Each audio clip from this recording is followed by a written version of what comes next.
Good evening, ladies and gentlemen. Happy Monday. We will be on right after these songs, and boy, do we have a packed show for you.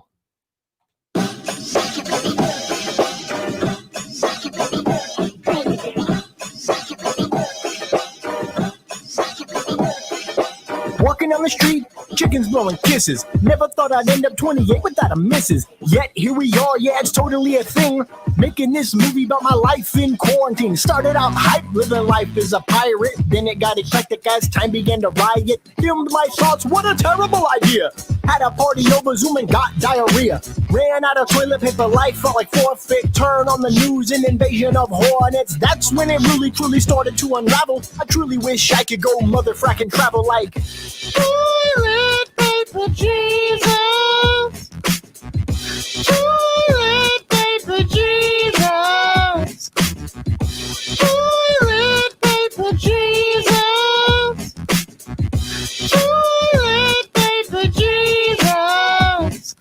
I wanna be a vagabond, maybe on a Cylon. I should have killed them hornets with a motherfracking mask on. Covered in ketchup, man, I think I messed up. Need a therapist that would help me fill my loving cup. No, not with beer, they really need to steer this conversation with myself a light year away from beer that need to poop and seize us. Sorry socks, it don't please us. Holy fracking crap, is that toilet paper Jesus? Toilet paper Jesus. Toilet paper Jesus. Toilet paper Jesus. Toilet paper Jesus. Toilet paper Jesus. Toilet paper Jesus. Toilet paper Jesus. Toilet paper Jesus.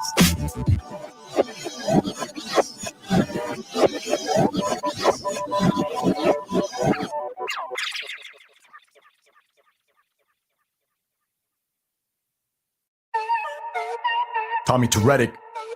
See, I don't like doing this, but I'm gonna teach you a little bit about the world. Yeah.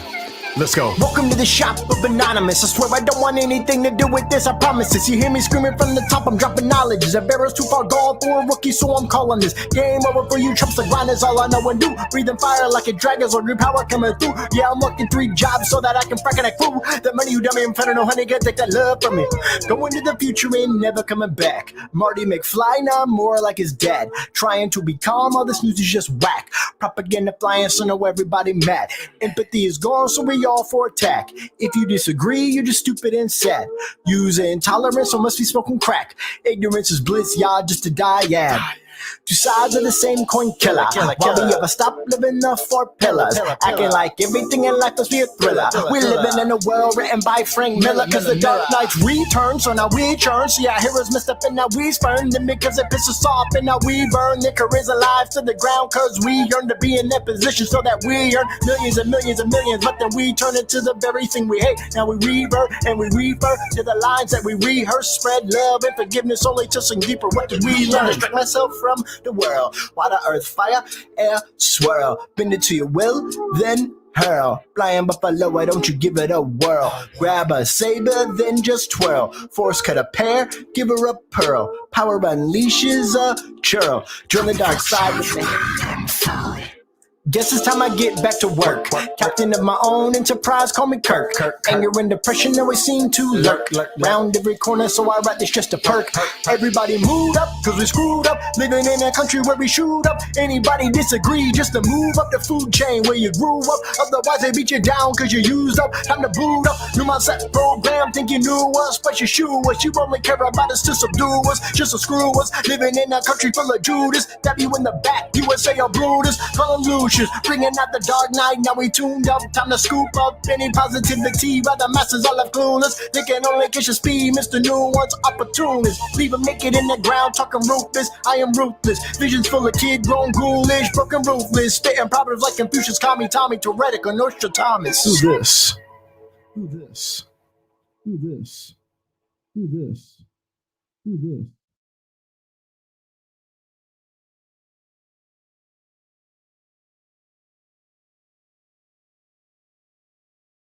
Hello, I'm Thor, son of Dale, here to tell you about the Life of Thor Productions official shop. The only place where you can get your official merchandise for the Lights Thunder Action podcast and Life of Thor's Thor Watches series.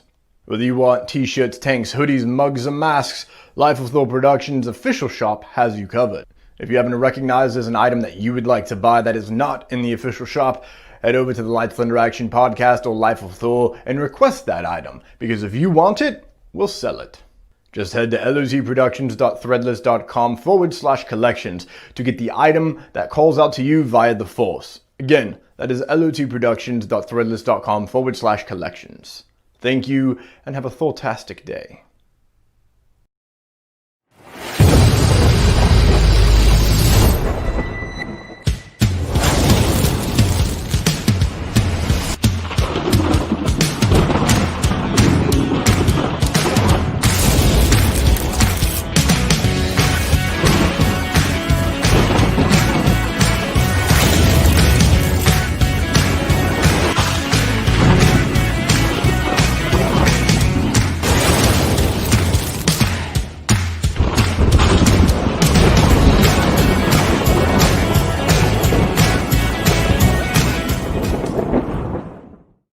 Good evening, ladies and gentlemen. Welcome to episode 41. Wow. Of Lights Thunder Action, where every week we discuss all things DC, Marvel, Star Wars, and the latest happenings in the entertainment industry. I'm Thomas Carter Rochester, aka Thor, son of Dale. My name's David Thompson, and today we've got a big show for you guys. We've got a lot of news, including a movie actually being pushed up for the first time in forever. Spider-Man, we've got some updates on Homecoming 3, Spider-Man 3, whatever you want to call it. And also, a big surprise, is Captain America possibly returning with Chris Evans actually playing him? Is it though? We'll see. We'll discuss it. It's all coming up next, along with, of course, our final topic for today. Our big topic is discussing the first two episodes, episode 1 and episode 2 of WandaVision, the first Phase 4 project from the MCU, from Marvel Studios. Can't wait to discuss and dive into those two episodes. That's going to be good, guys. So hang on for that. That'll be in the second half of the show. Thomas, how you doing today? Can you hear me all right? Yeah, flourish! Get ready for a lot of flourishing tonight, folks. I'm good, bro. I just worked. I think I've put in like 30-something hours in the last 4 days. I should have wrote everything down, but I didn't. So, whoops. Yeah, man, I'm good. It's been 1 week since I looked at you. So, yeah. That's a song. I'm not sure if you were really alive when that was. Oh. Yeah, I'm not sure if you were alive when that came out, but I did not. 1 week since you looked at me. Yeah, it's in TED. You should look it up. Oh, okay. Yeah. Anyways, I knew it when it came on the radio. David, how are you, bro? I'm doing good, man. Had a fun weekend, I should say. My week's been fine. Or my week was fine, I should say. But this is my second day of 2 days off. Doing good. Saw some friends yesterday. A few I hadn't seen in a long time. So that was really nice. And watched some football, which I'm going to talk about a little bit and what we've been watching lately. And yeah, it's been a good weekend. Today's kind of felt like my weekend as well. So this is a good cap to my weekend. Back to work tomorrow. Got a long week ahead of me. But hey, you got to do what you got to do. Happy to be here. And that leads us to what I just teased. Thomas, what have you been watching lately, if anything? Thank you for covering me. Football, yes. WandaVision, NFL Prime, NFL Live, Sports Center. Yeah, no, there is Star Wars Resistance. I watched a couple more episodes of that. It's a really weird, really fun show, including it. I'm pretty sure I got to go back, but I'm pretty sure that the voice actress that does Princess Leia is the closest we'll ever get to it sounding like Carrie Fisher without being Carrie Fisher. Like, it was really nice. I actually went, oh my God, is that Carrie Fisher? I had to go look it up.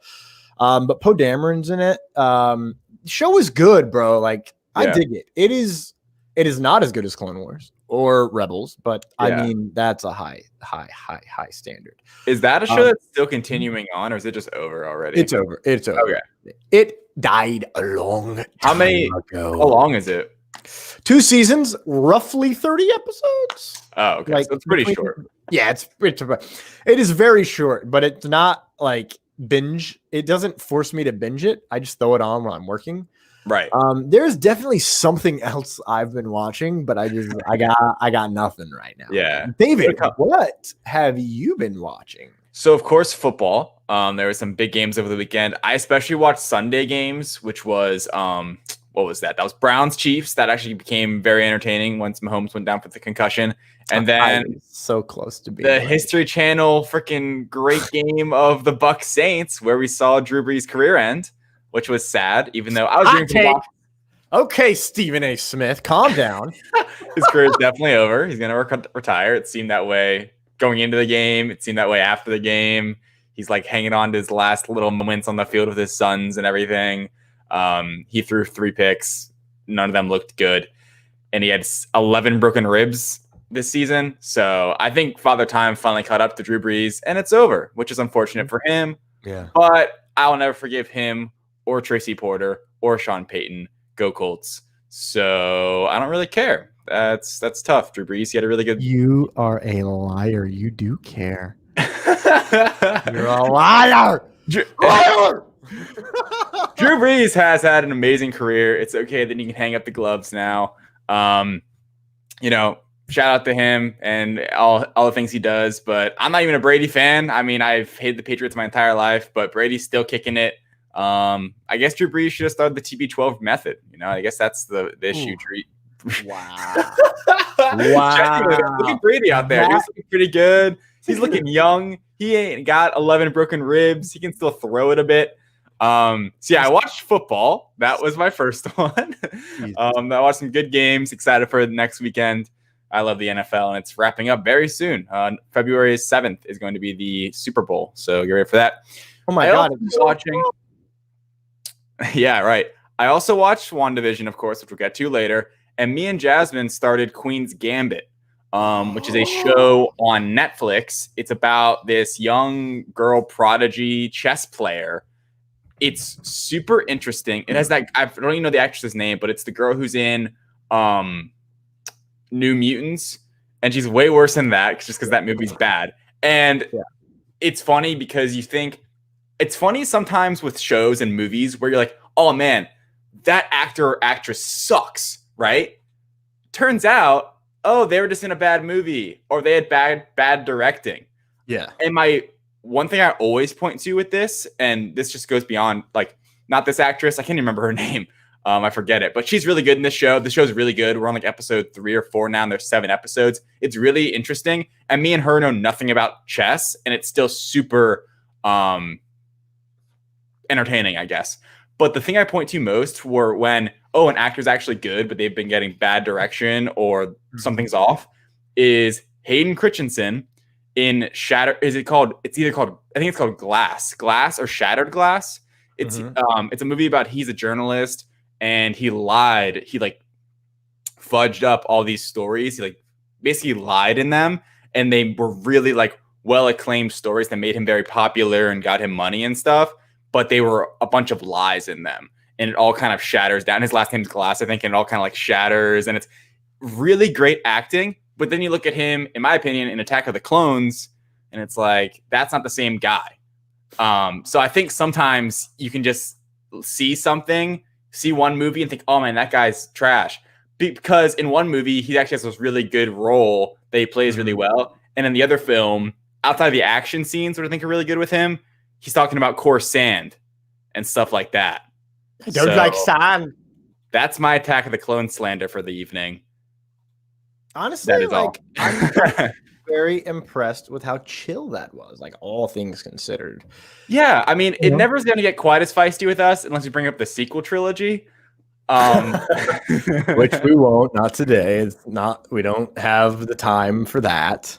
And I will say, I've really been wanting, I think I'm going to, at some point, figure out how to listen to or read Light of the Jedi at some point. I think I want to listen to it because for a narrative like that, I'm not a big, when I read books, I typically not that I read all the time, but when I pick them out, or normally I'm looking at nonfiction a lot of the time. I think mostly that's because I like watching or reading and writing articles where it's not a fictional story. And oftentimes I like my fiction in TV, movies, or comic books. I think an audiobook, when it comes to the higher stuff, would be really nice to listen to. And you know what else would be really nice to listen to, Thomas? Anya Taylor-Joy. Oh, okay. Yeah. I was just saying the actress' name. You're right, brother. Our audio podcast. Where can everyone find that? Thank you, Terry. Thank you.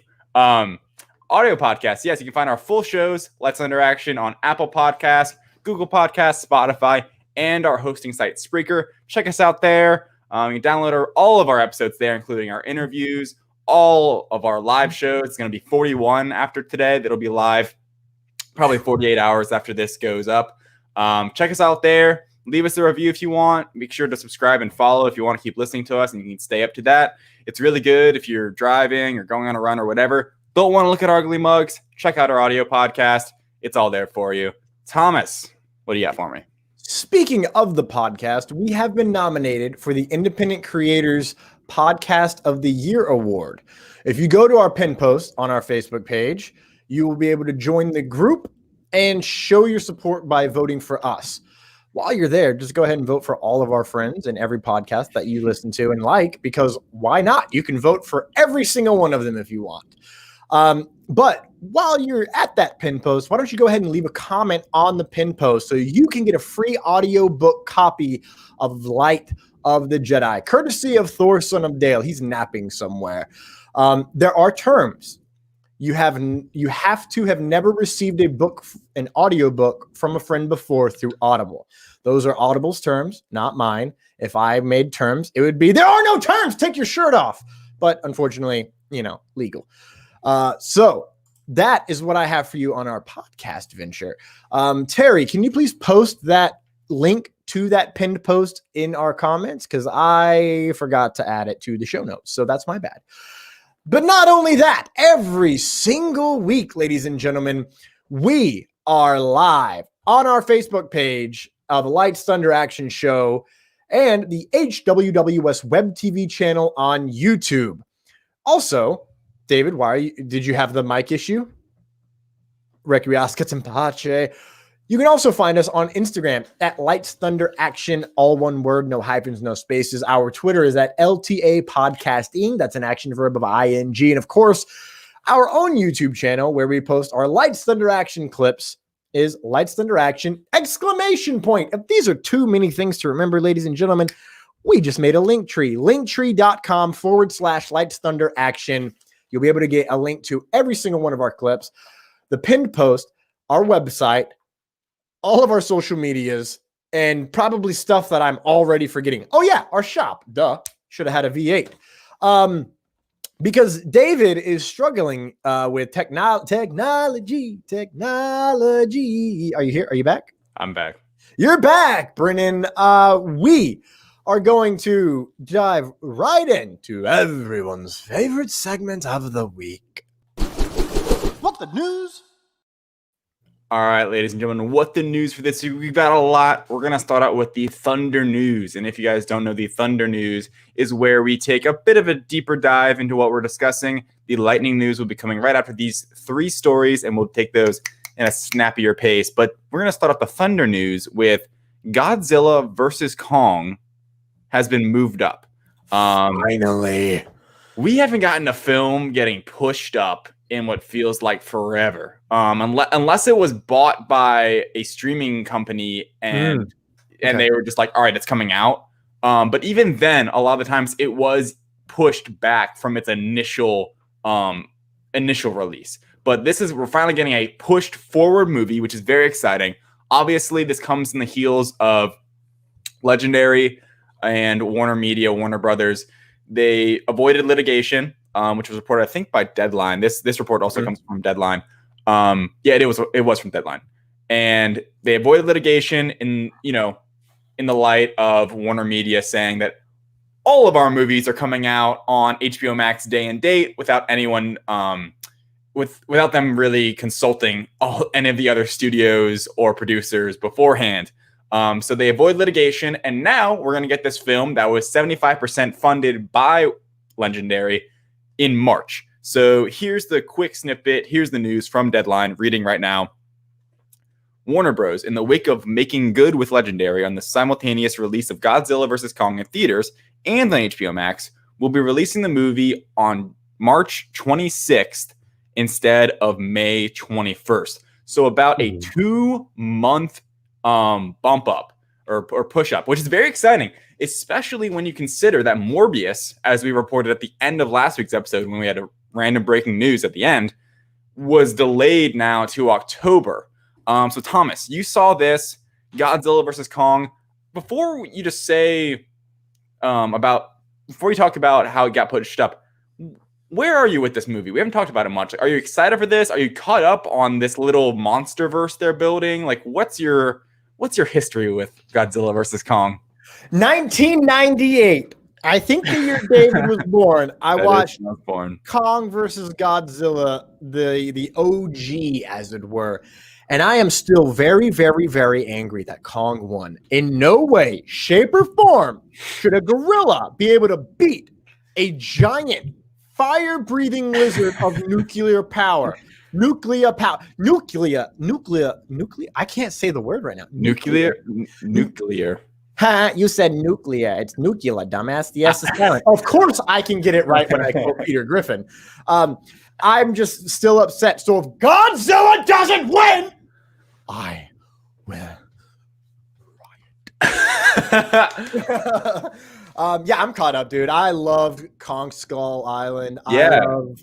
I love Godzilla King of Monsters more than I did the original Godzilla, but the original Godzilla did make me care about them more. Also, fun fact, that's where we got the Maximoff twins for the first time in a movie. So it's really weird because they went from being married with a kid to being brother and sister, and that chemistry never changed. So it made it super odd. Yeah. I'm here for it. I'm in. I'm excited that we actually get something ahead of time. I mean, to be fair, this is not the first movie moved up during this time. It's the first movie moved up to it, like, oh, it's 2 months away kind of thing. Yeah, exactly. Spider-Man, I think, was moved up, and Marvel shifted stuff around, so certain things got moved up a couple months here and there. But, you know, that's like 2022. Shang-Chi moved up. Anyway, I'm excited too. I think... first off, I'm going to be rooting for Kong just because he's the underdog, and I feel like it's cool. That'd be more fun. And I just think he's a cooler character just based off his one movie. And fun fact, I know logistically and logically it makes no sense, but that's fun. And you know in this movie they don't care because it's a freaking movie about a giant gorilla facing a giant monster. So where's the logic anywhere, you know? You know what I mean? Anyway. Fire still wins! That's the logic! But Kong has heart.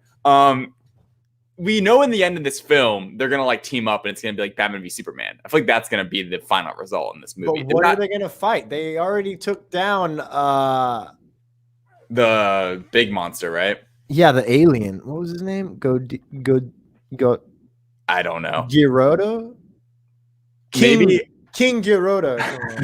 all of my fellow Godzilla fans are like, how the frack do you not know that? Because I forgot. I've had like 9 concussions. Get off my back! Here's my thing. Okay. I never saw the first Godzilla. I saw the second one, and I've seen Kong Skull of Islands. What was that it? Skull Island. Skull Island. Skull of the Islands. That's where we got Loki and Captain Marvel. And Captain Marvel. King yeah. Ghidorah was the name. Thank you, Terry. I added a lot more syllables. My bad. I liked that movie. I liked the second Godzilla. All right, we can't pronounce today. What's with that? Monday. I liked the second Godzilla movie. I never saw the first, and I'm never really. I don't think I'm ever going to because I never heard great things about it. I heard that there's too much people in it, and that he only shows up at the end. And I'm like, I should have saw it in theaters. I'm not gonna sit down and watch it now. So that's my whole thing. It doesn't really matter. I still recommend watching it because I watched it on a computer screen at work one day and I was like, this movie is really good, dude. Like, yeah. I'm a fan of it. Not everyone was, but they can suck it because I don't care about them. Well, okay. And then here's my little take on it actually moving up and this whole bit with Warner Media. I'm going to give you a solo here then. Okay. Thanks. I think that I want to see this movie in theaters, right? This is not a movie that should be seen on the small screen, but we know that it is going to be seen by most people on the small screen. And this is a sign to me that Warner Brothers has a lot of movies coming out this year, right? And that's where a lot of people paused when they saw that all of them were going to be coming out on HBO Max and freaked out because that could mean the end of the theaters, or at least like put them in even more monetary turmoil. So I really want to see this movie in theaters, and I'm happy it's getting pushed forward. I'm just reaching out to Regal Cinema and saying, please open back up by March 26th, because I really want to see it on the big screen. I have HBO Max. I'll watch on HBO Max, I guess, but I'd honestly like try to find a theater for this one. I'll just, put on a mask. I went and saw Tenet in theaters back in August. It was fine. No movies came out after that pretty much though, but now we're finally getting a movie. I was looking forward to Morbius. That got pushed back, which isn't surprising because if you follow this show and you follow the news, we all know that the president of Sony Pictures said we're not going to put out any movies in theaters until we can pack a theater, and they're staying true to that with the push of Morbius. So I'm excited. I don't trust it. Don't trust what? I don't trust Sony. I don't trust them either. but if you think about it this way, after the horn, the president did say we're not gonna put out any movies in theaters unless we can fill out the stands or the crowd, and they're not going to. It doesn't seem like their next movie coming out. I think is Venom June 25th, at least for the big budget movie, and then I think it's July is Uncharted. So that's kind of getting off track here, but I'm excited for Godzilla versus Kong. I hope Regal's open by then. That's the theaters around here, and I really want to see it in theaters. HBO Max is fine, but I'm excited they're pushing this up. They got a lot of movies coming out this year, and this can be the first one, getting it going. Listen, right. I am hot and ready for this movie to finally come out. I just want to watch Godzilla burn Kong's face off. Like that movie, Face Off. You know what else? Our next story is I got hot takes for it, ladies and gentlemen. All right. Hot takes. Yeah. So this report comes out. It blows everyone's minds. Mine, not so much, just because I'm super speculative of it. I don't really buy it, and here's why. So I'm just going to start off by reading the report. I'm going to read straight off Deadline. Again, they're the ones that reported on this. It was an exclusive piece from them. Here we go. In a move that is sure to rock the Marvel Cinematic Universe, sources tell Deadline that Chris Evans is cleaning the dust off his Captain America attire, and he is expected to reprise the role in the MCU in some form. That's the news. Continuing on here, it's still vague whether the deal is closed, but insiders say it's headed in that direction for Evans to return as Steve Rogers, aka Captain America, at least one Marvel property, with the door open for a second film. Sources add it's unlikely to be a new Captain America installment and more likely to be like what Robert Downey Jr. did in after Iron Man 3, appearing in such films as Captain America Civil War and Spider-Man Homecoming. So here's what the report says. They're saying he is back as Captain America, according to the report. The deal may not even be done yet. It's for just one film at least, so it may be more than one, but this deal seems like it's just for one movie, and it'll be in a role like we saw Tony in Civil War or Homecoming. And quick thing to just note on that, Tony's role in Civil War and Homecoming is starkly different. Like what I did there. I did. In Civil War, he's a main character. A couple weeks ago in Trilogy of Trilogies, we were discussing it for WandaVision, and he had like the second highest runtime, screen time. In Homecoming, it's a cameo of sorts. He has maybe 8 minutes of screen time. His presence is felt in the movie a lot, but him actually being there. So those are two very different appearances, in my opinion. And I'm thinking that if Captain America, Chris Evans, does return in some way, it'll be more of a Tony Stark in Homecoming role than in a Civil War. I don't know. My best guess, I want to get your thoughts, Thomas, but I'm just going to throw out my best guess. It's just old Tony just talking to someone. I don't know who. Maybe Doctor Strange or something. I don't know. I don't think it's... Huh? Old Cap? You said old Tony. Tony dead, bro. Get over your dead Tony Stark already. Old Cap, old Steve. I think it'd just be him showing up. I don't know. There's speculation. Maybe it's a flashback or maybe whatever. In this storyline, if they're continuing on forward, it should just be old Cap. He still seems to be alive, so it makes sense to bring him back in, and even his elder state. He could work as some sort of mentor. Like, people speculated he could, it makes sense for him to pop up in Falcon Winter Soldier. I don't think that's happening because we've heard nothing on that, and that comes out in a couple months. But maybe. And this seems like that's plenty of time to film a single scene. But do we really think? Okay, and then Thomas, we're going to get to your thoughts in just 30 seconds. Evans also tweeted out after the report came out. He just tweeted out news to me, saying, and it's speculating now. Does he have no idea? Is it actually news to him? Is he playing coy? What's the dealio? Thomas, I'm going to work in reverse. What's the dealio? Of course he's playing coy. Why do we trust them when they go, oh, I'm not playing She-Hulk. Oh, I've never heard of Ant-Man. I've never heard of news to me. Oh, I don't believe you. Because they can't legally talk about it. So, in the same way that you can't legally pitch a story over Twitter to a writer, they can't legally tell you, yeah, dude, I'm in it. Like, of course. So here's the deal. I think, it makes complete sense that he comes back as Old Man Steve in some form or fashion. It would be great if we got him as Cap in like a multiverse scene. I doubt that'll happen. That'd be cool. I genuinely think he's alive as an old man. Why not utilize some of his knowledge for something specific, right? Yeah. I think this is genuinely a cover for him coming back as Johnny Storm for a cameo, though. That's my hot take. Because why wouldn't you, right? Why wouldn't you?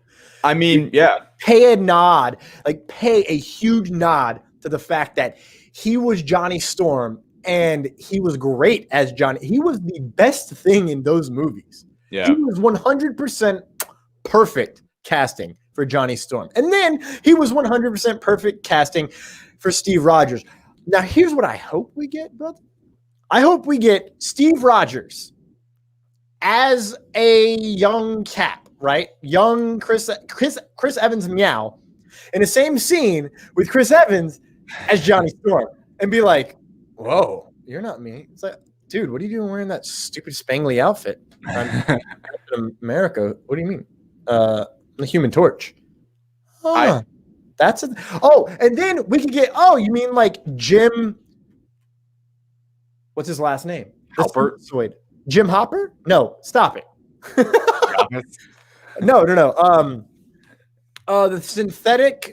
The first synthetic Captain America, the first Avenger, when they're at the Stark Expo, there is, I don't remember his name, but it's the first human synthezoid. And he is the original Human Torch. Oh, okay. I thought you were going the direction of John Krasinski being cast as Mr. Fantastic coming up, and then him meeting Jim Halpert in a multiverse.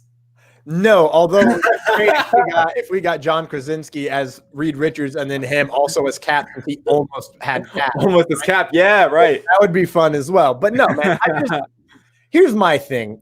I don't know why everyone's freaking out. It came out, and I'm like, it makes sense. Why doesn't anyone? You're not thinking fourth dimensionally enough.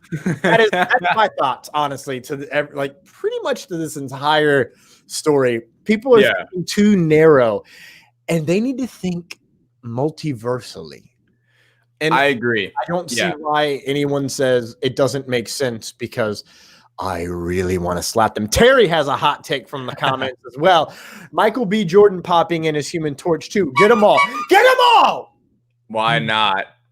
Speaking of getting them all and multiverses and whatnot, here we go. We've got another rumor report coming out. We've already been hearing speculation on this and reports from news outlets saying, hey, Charlie Cox is going to be back as Daredevil in Spider-Man 3, along with the slew of other characters that are rumored to be and reprising their roles in Spider-Man 3. I've heard that Tom Holland is cameoing in Spider-Man. Yeah, I heard. Yeah, and I heard Zendaya. She was going to make an appearance as well. Oh, I love her. She's good in everything. Yeah, I hope she gets a little more screen time. Anyway, they put the whole damn movie, honestly. Like, I love it. Yeah. So anyway, Charlie Cox here. I'm reading off the direct.com right now. This is coming to us. The quote. Well, I'm actually not reading off it, but here is the quote from Brandon Davis. I pulled it from an article from the direct.com. Okay. Shameless plug. Brandon Davis on the Phase 4 or the Phase 0 podcast from comicbook.com. He just started a new podcast. And this report is coming from Brandon Davis specifically. Here it is. Here's his quote. I have a source who has told me, a very reliable source, the same source that told me that Owen Wilson is in Loki. And that turned out to be true. And a couple others before that says, Charlie Cox was on set for Spider-Man 3. I don't know if he's Daredevil yet or a fresh Daredevil. Nobody knows if he's a fresh Daredevil, if he's a fresh Matt Murdock. And also, I sent you something on Twitter, Thomas. It was, I forget who it was. Someone was speculating, but it was someone who I follow on Twitter and has like insight saying that this potential Charlie Cox, Matt Murdock, Daredevil appearance is a soft reboot of the character. They will not dive into the ties and his storyline of the Netflix show. So taking that all in, Thomas, what do you think of Charlie Cox coming back as Daredevil in Spider-Man 3? Finally. Here's why. Vincent D'Onofrio as we haven't used it yet, motherfucking Kingpin. Give it to me, Marvel. That is all. I hope that's the case. I think it's sketchy. Oh, I hurt my own brain. Because then we could get a genuine Spider-Verse where he kills a Spider-Man. Right. Like Spider-Verse. Who do we want him to kill? You got Tobey Maguire, you got Andrew Garfield, you got Tom Holland. You gotta save one, kill one, save the other. Go. You gotta kill Toby. Sorry. Tony Stark died in Endgame. No, I'm just kidding. Tobey Maguire. Sorry. Gotta kill Toby? Yeah, he's the oldest. Well, he had 3 movies. Garfield didn't. You know who that would make very happy? Michael Scott. Boom! Sorry, man. Ladies and gentlemen, we're like everywhere tonight. Welcome to Multiversal Mondays. Accidental label. This is what happens when you work all day and you're just chatting and making fun of all day. Yeah. What were you saying? You hope that's the case. I hope that's the case, but I'm nervous because of the speculation now that it will be a soft reboot of the character, that they may not bring that Kingpin over, even though I love him. And he's expressed interest in being in it. And I think knows talent when he sees it. And I think he would be excellent in the MCU. I think he's grounded and he could be a scary force for a guy like Spider-Man. And I think someone like this, Daredevil, I mean, if you really want to build out a new Phase 4 MCU New York, the whole point of Spider-Man 3, from what we understand, is that's actually going to take place in New York this time, hopefully. Hopefully, right? You would think it would, because they've gone away, obviously, Far From Home in the second. And Homecoming, there was a lot in Washington, D.C. that had a big moment in it. Anyway, I think if you want to build out a new New York City, maybe with a Baxter building, maybe with some other, we have Doctor Strange in New York, like New York in the MCU could be awesome, right? Like this could be leading to another Battle of New York at some point. And I think Charlie Cox being Daredevil, what is so funny? You keep saying New York, and all I think of is Futurama. Good news, everyone! The multiverse has been saved. Sorry, man. It's like you say it, and I'm just in a different universe. It's true. A new New York for Phase 4, post blip. You love to see it. Okay, and then just bare bones thoughts on this. I loved Charlie Cox as Daredevil. I enjoyed all 3 seasons of that show. That's the only show of the Netflix Marvel series that I watched all 3 of. I don't think anything else. I actually watched all of it. I watched the first 2 seasons of Daredevil, or Jessica Jones. There were only 2 seasons. And I watched all of that too. But I never watched Defenders. I never watched Punisher. I only watched the first season of Luke Cage. I think Charlie Cox's Daredevil is awesome, and I embrace a soft reboot. I think it could be really cool, and I really think that this character could fit in really nicely in this universe. Even if they change him a bit, the actor Charlie Cox is awesome in it. Let me hit you with an idea. Okay.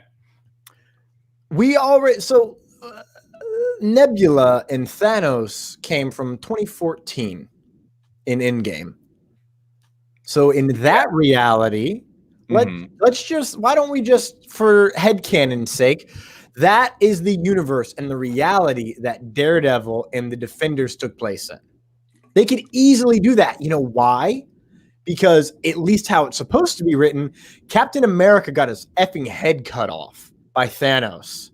That's what they wrote originally, that he went down there to Earth, killed all of the Avengers, then time hopped his way to the future, only to get dusted. That's my headcanon, man. Cool. I think that'd be really interesting. And I like the idea that because we don't really know a timeline, I don't remember. I know in the Netflix shows they reference the Battle of New York. You see it in like some posters behind. I don't know how much MCU canon they reference to a certain point timeline wise. Basically nothing but the Battle of New York. Which is great for your. I don't even think they talk about Sokovia.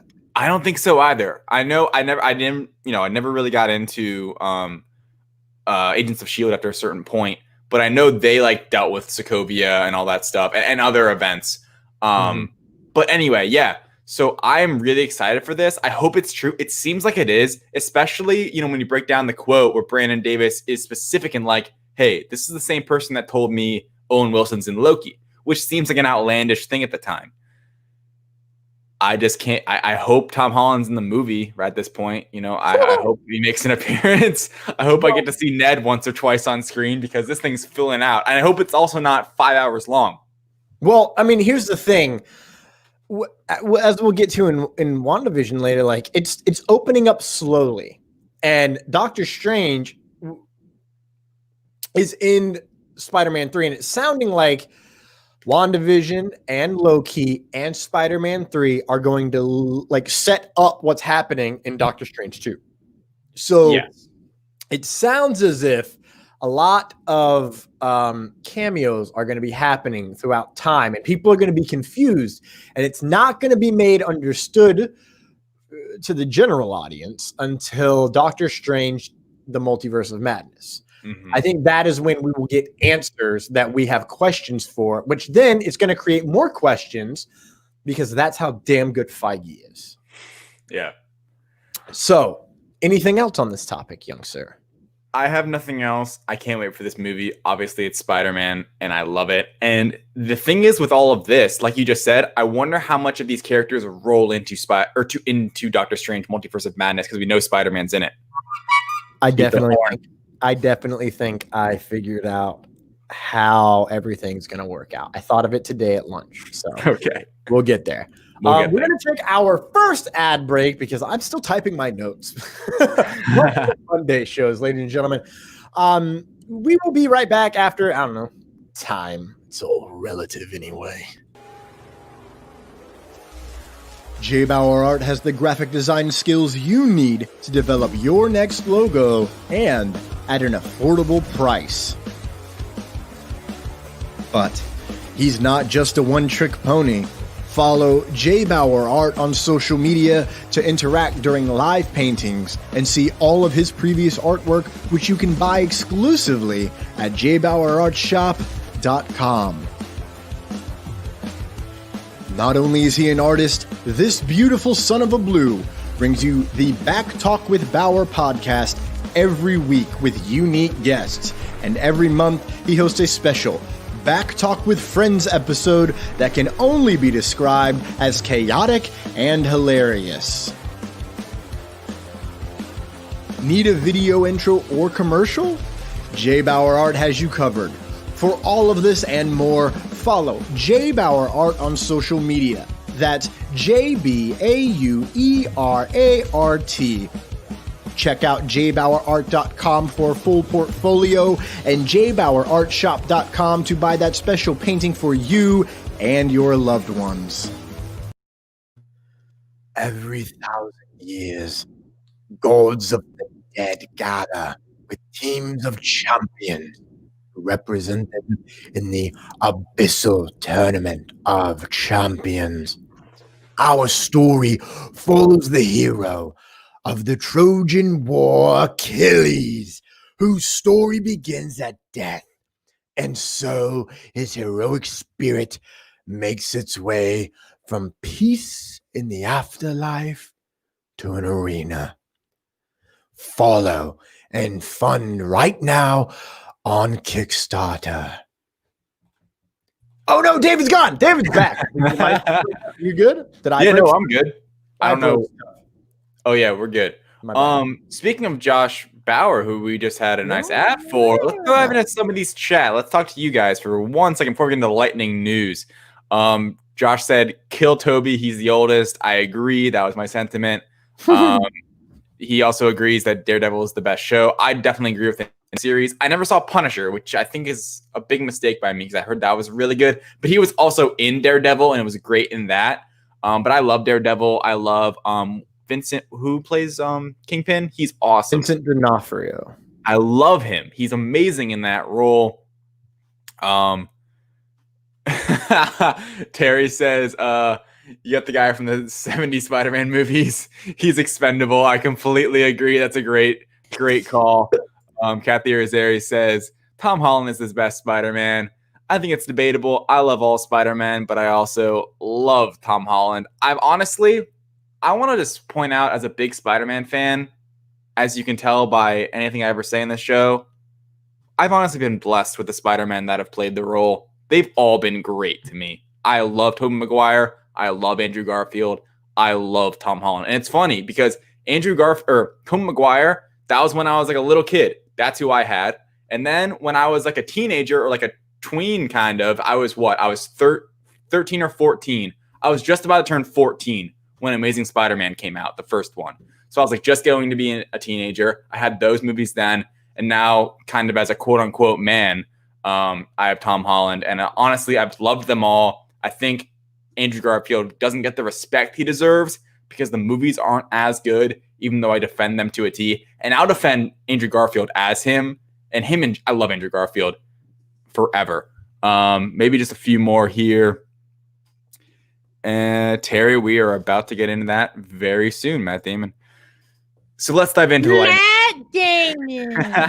Thank you guys for throwing in comments. We enjoy them. We'll get to some more later. Let's get into the lightning news, shall we? Hello, ladies and gentlemen. Welcome to the fastest news segment that will never, ever, ever, ever, ever, ever, ever, ever, ever, ever be fast. This is lightning news. Coming up first, we have Ethan Hawke has been cast as the villain of Moon Knight. What is the villain's name? I don't know. We don't know. Got more? You want me to read it out? Oh, no, that's my fault. I'm so sorry. I forgot what I was doing. According to the Hollywood Reporter, Ethan Hawke has been cast as a lead villain opposite Oscar Isaac's Mark Spector in the Marvel Studios Moon Knight Disney Plus series.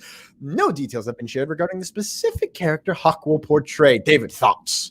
Thoughts are, I like Ethan Hawke. I was wondering, who's this guy in? I just saw a movie. Me and Jasmine, I watched Purge for the first time ever, not too long ago. He's in that. He's good. I've seen him in other stuff. He's an Academy Award nominated actor. So obviously a really good guy. Oscar Isaac is amazing. I love him. So I think, again, some really good talent. I was looking at his IMDb earlier. He's been in a lot of horror movies. So him being a villain really is interesting to me. Not necessarily that means always like an evil a villain in those films, but Ethan Hawke I think could really fit into this cast and the direction it seems like they're going for this show. So I thought this was positive news. No details. I don't even have any speculation on who he could be just because I'm not caught up on Moon Knight at all in the comics. I've only really just read like fandom pages and stuff like that. So Thomas, you had any of your own thoughts on this? I dig it. Yep. That is can't wait for that. Yeah. Moving on, Justice League is a one-shot, not a 4-part film. Do I trust them? No. Still, according to Zack Snyder, quote, still a series or a one-shot. He was asked. Movie. Right. No, that's a question. Awkward. Yeah, sorry. He said would be one shot. That's how tweets work. Confirming the project will now be released as a movie. Do I trust it? No. Yeah, so basically he was talking in Vero.com where he's posted picture. It's social media, I guess. I don't know. That's where Zack Snyder lives for some reason. Anyway, he replied to someone. The speculation was, or the assumption, I don't know where the report came from, was that it was going to be a 4-part, hour per part series for the Zack Snyder Cut, Justice League, as you would call it. And now it looks like it's going to be one giant 4-hour movie. I don't love it. I was kind of liking the idea of it being spliced up and it being this unique story that is really expanded upon, but doesn't feel like it's just a super long movie because it's in those 4 parts. But now that's basically what this is. Unfortunately, it's going to be a super long movie, it seems. So a 4-hour Justice League movie, I mean, I'm looking forward to the Snyder Cut. I hope it's better than the original, but that is a really, really long film. I'm nervous, to be honest. I was more excited when it was split up just because I thought they were doing something unique, but now just being this 4-hour month, that'd be the longest comic movie of all time. I saw a tweet about that. So Thomas, quickly thoughts. I don't give a shit. I can't even dude. Like, I was excited about in March. Whoopee tinkle. Honestly, I was excited about the breakup, like how it was going to be done, and now it's a 4-hour movie, and you were like, I want a 4-hour movie, and I was like, I don't, because I don't have 4 hours to sit down and watch that. I don't. The weekly releases. True. Anyways, moving on to the next one. This is short. Homecoming 3 is a Christmas movie! Exclamation point. I can't get the picture added. David, what do you have to say? No worries about the picture. I can kind of just explain it. So it was really just for us. There's been a lot. It's all good. There is a lot of set photos coming out because everyone kind of has known that Spider-Man 3, Homecoming 3, whatever you want to call it, the third Tom Holland Spider-Man film, has been filming in Atlanta, Georgia, and it's been mostly being filmed inside up until this point. So now they've been filming a lot of sets and sequences outside, and they showed for this piece of news, how it's a Christmas movie. It's going to happen sometime in the holiday season. We don't know for how long. It could just be a small part of the movie. We don't know, but there is a donut and pastry shop that has, you can see like fake snow on it or real snow. I don't know. I mean, it's cold right now. And Merry Christmas, Happy Holidays on the sign. So in that it is a piece of the Spider-Man set. So we know that part of it is going to happen in the holidays, which fits beautifully. It makes me more excited because it does come out near holiday season, like in holiday season, like right on Christmas. I think it's December 19th of this year. So Thomas, do you have any thoughts? I loved say your new name for this movie, what it should be. Oh yes, Spider-Man Home Alone. I love that. Genuinely. I had someone I heard something else. I was watching John Campia, and he was saying, I think it was one of his viewers was saying Spider-Man Home for the Holidays. No, Spider-Man Home Alone is so much better. And if we don't get a rendition of Spidey Bells, I'm gonna be pissed. If we don't get Chris, oh my god, we should get. Oh my god, they can have all 4 Chris's in the same universe if they give us Chris Pine as Spider-Man. Oh, I was like, what? He is Peter Parker, the 26-year-old version in Spider-Verse. Give it to me, Marvel. I keep hurting my own brain. Anyways, moving on. What is next? Yes, Nova. Feige, while not providing any real details or information, shocking, hinted at a possible future for the character in the MCU, noting that, quote, clearly we are not shying away from the cosmic end of storytelling, right in the sweet spot of the Nova cores and Nova himself. David, Why is we missing the quote? The quote about Sam Alexander and Richard Rider. Oh, I don't know. He done did said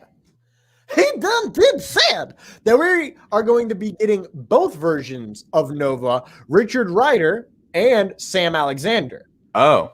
Yes, I've seen it somewhere. I don't remember where because Twitter is like that.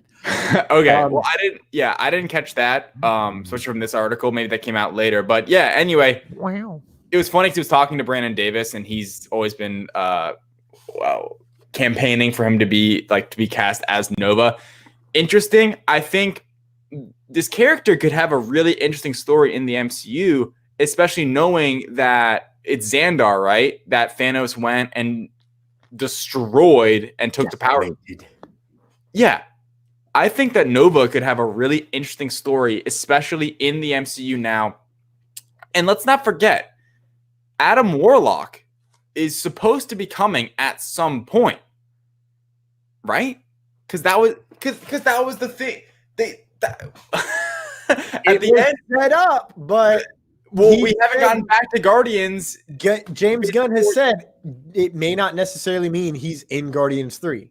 That it may not. That's fine. So that's will fine. we ever get him? Captain Marvel. We've got other cosmic things happening. We have Thor. Maybe Nova on the way. That's the thing. We talk about this, Thomas. You love to talk about this. We have 5 seconds. I'm going over the layers of the MCU and the levels, the space and the weird multiverse magic stuff with Doctor Strange and Wanda, and then the grounded, Falcon Winter Soldier, like just kind of more of the grounded stuff. The cosmic, I think, aspect of the MCU could still be built on, even after like Infinity War is honestly our best look at it, in my opinion. Even over Guardians in some way. No, okay, maybe not over Guardians. I take that back. But Infinity War added on so much and different perspectives, because in Guardians, we're mostly getting the Guardians perspective and we're seeing their characters. In Infinity War, we get the bad, Thanos, and we get to go back in time a bit when we saw him decimate Gamora's planet and all that. Anyway, I think Nova could have an interesting role. I think Adam Warlock will show up at some point. I think Nova could even show up in Captain Marvel 2. That movie, it's got a new director. Monica Rambeau's in it.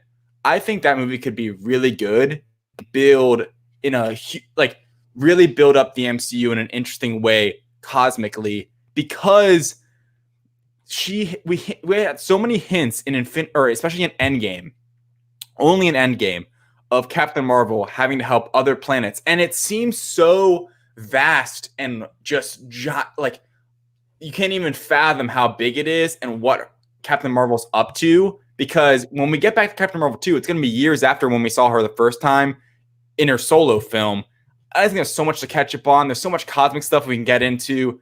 I'm sorry, I'm running way over. This is a pretty thunderous discussion I guess got into. We can move right on. I forgot about this quote, and this quote would have destroyed our PG-13 rating. So do you want me to do it with beeps or without beeps? Do beeps. Okay, I'll try. Just say effing. There's no fun in that. I can read it. No, I'm going to read it because continuing that Kevin Feige is a fracking goat, Ben Affleck has been quoted as saying that, coinciding with not Daredevil, which was not a good movie, even though effing Kevin Feige, who is, you absolutely have to say, the greatest producer, most successful producer who ever lived. He's the only guy in the world who, if he told me, I know what the audience wants, this is what we're going to do, I would believe it in a heartbeat. That effer knows his audience like no producer. He's a genius, absolute master, a circus, ring master of the circus.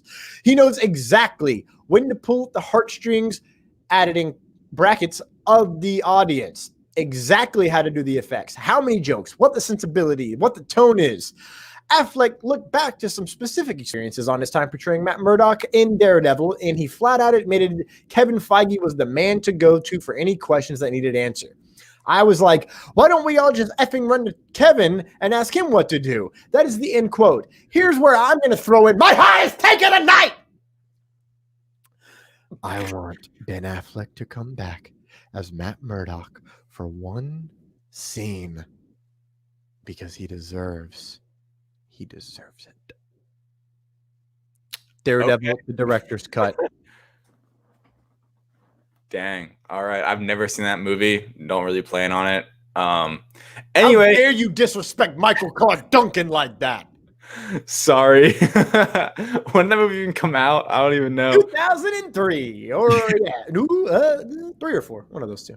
Yeah. Around the same time as Elektra and Catwoman, if that gives you an idea of where it falls in the reality of superhero films. And, I mean, people are still trying to shake off those stigmas for comic movies. Anyway, quickly, my thoughts. You have 7 seconds. I agree with Ben Affleck wholeheartedly. In Feige we trust. In Feige, we always trust. Who needs a god when you have Feige? Speaking of gods, Matt Damon is back in Thor, Love and Thunder, allegedly. According to numerous Australian news outlets, the Academy Award winner landed in Sydney, Australia yesterday via private jet to begin his mandatory quarantine ahead of production. Is he going to be playing Loki with his big bendy horns, or is he going to be playing Loki from Jay and Silent Bob reboot and Dogma, the greatest film that no one can watch on streaming because of legal reasons, because the church got pissed off? Shocking. David, thoughts? My thoughts are, if this is a similar cameo to what we got in Ragnarok and we just got it spoiled for us, I'm upset. But if it's not that and he's getting a slightly bigger role, and what's funny is what I thought of is that he could just be playing that Asgardian who was acting as Thor or as Loki as himself.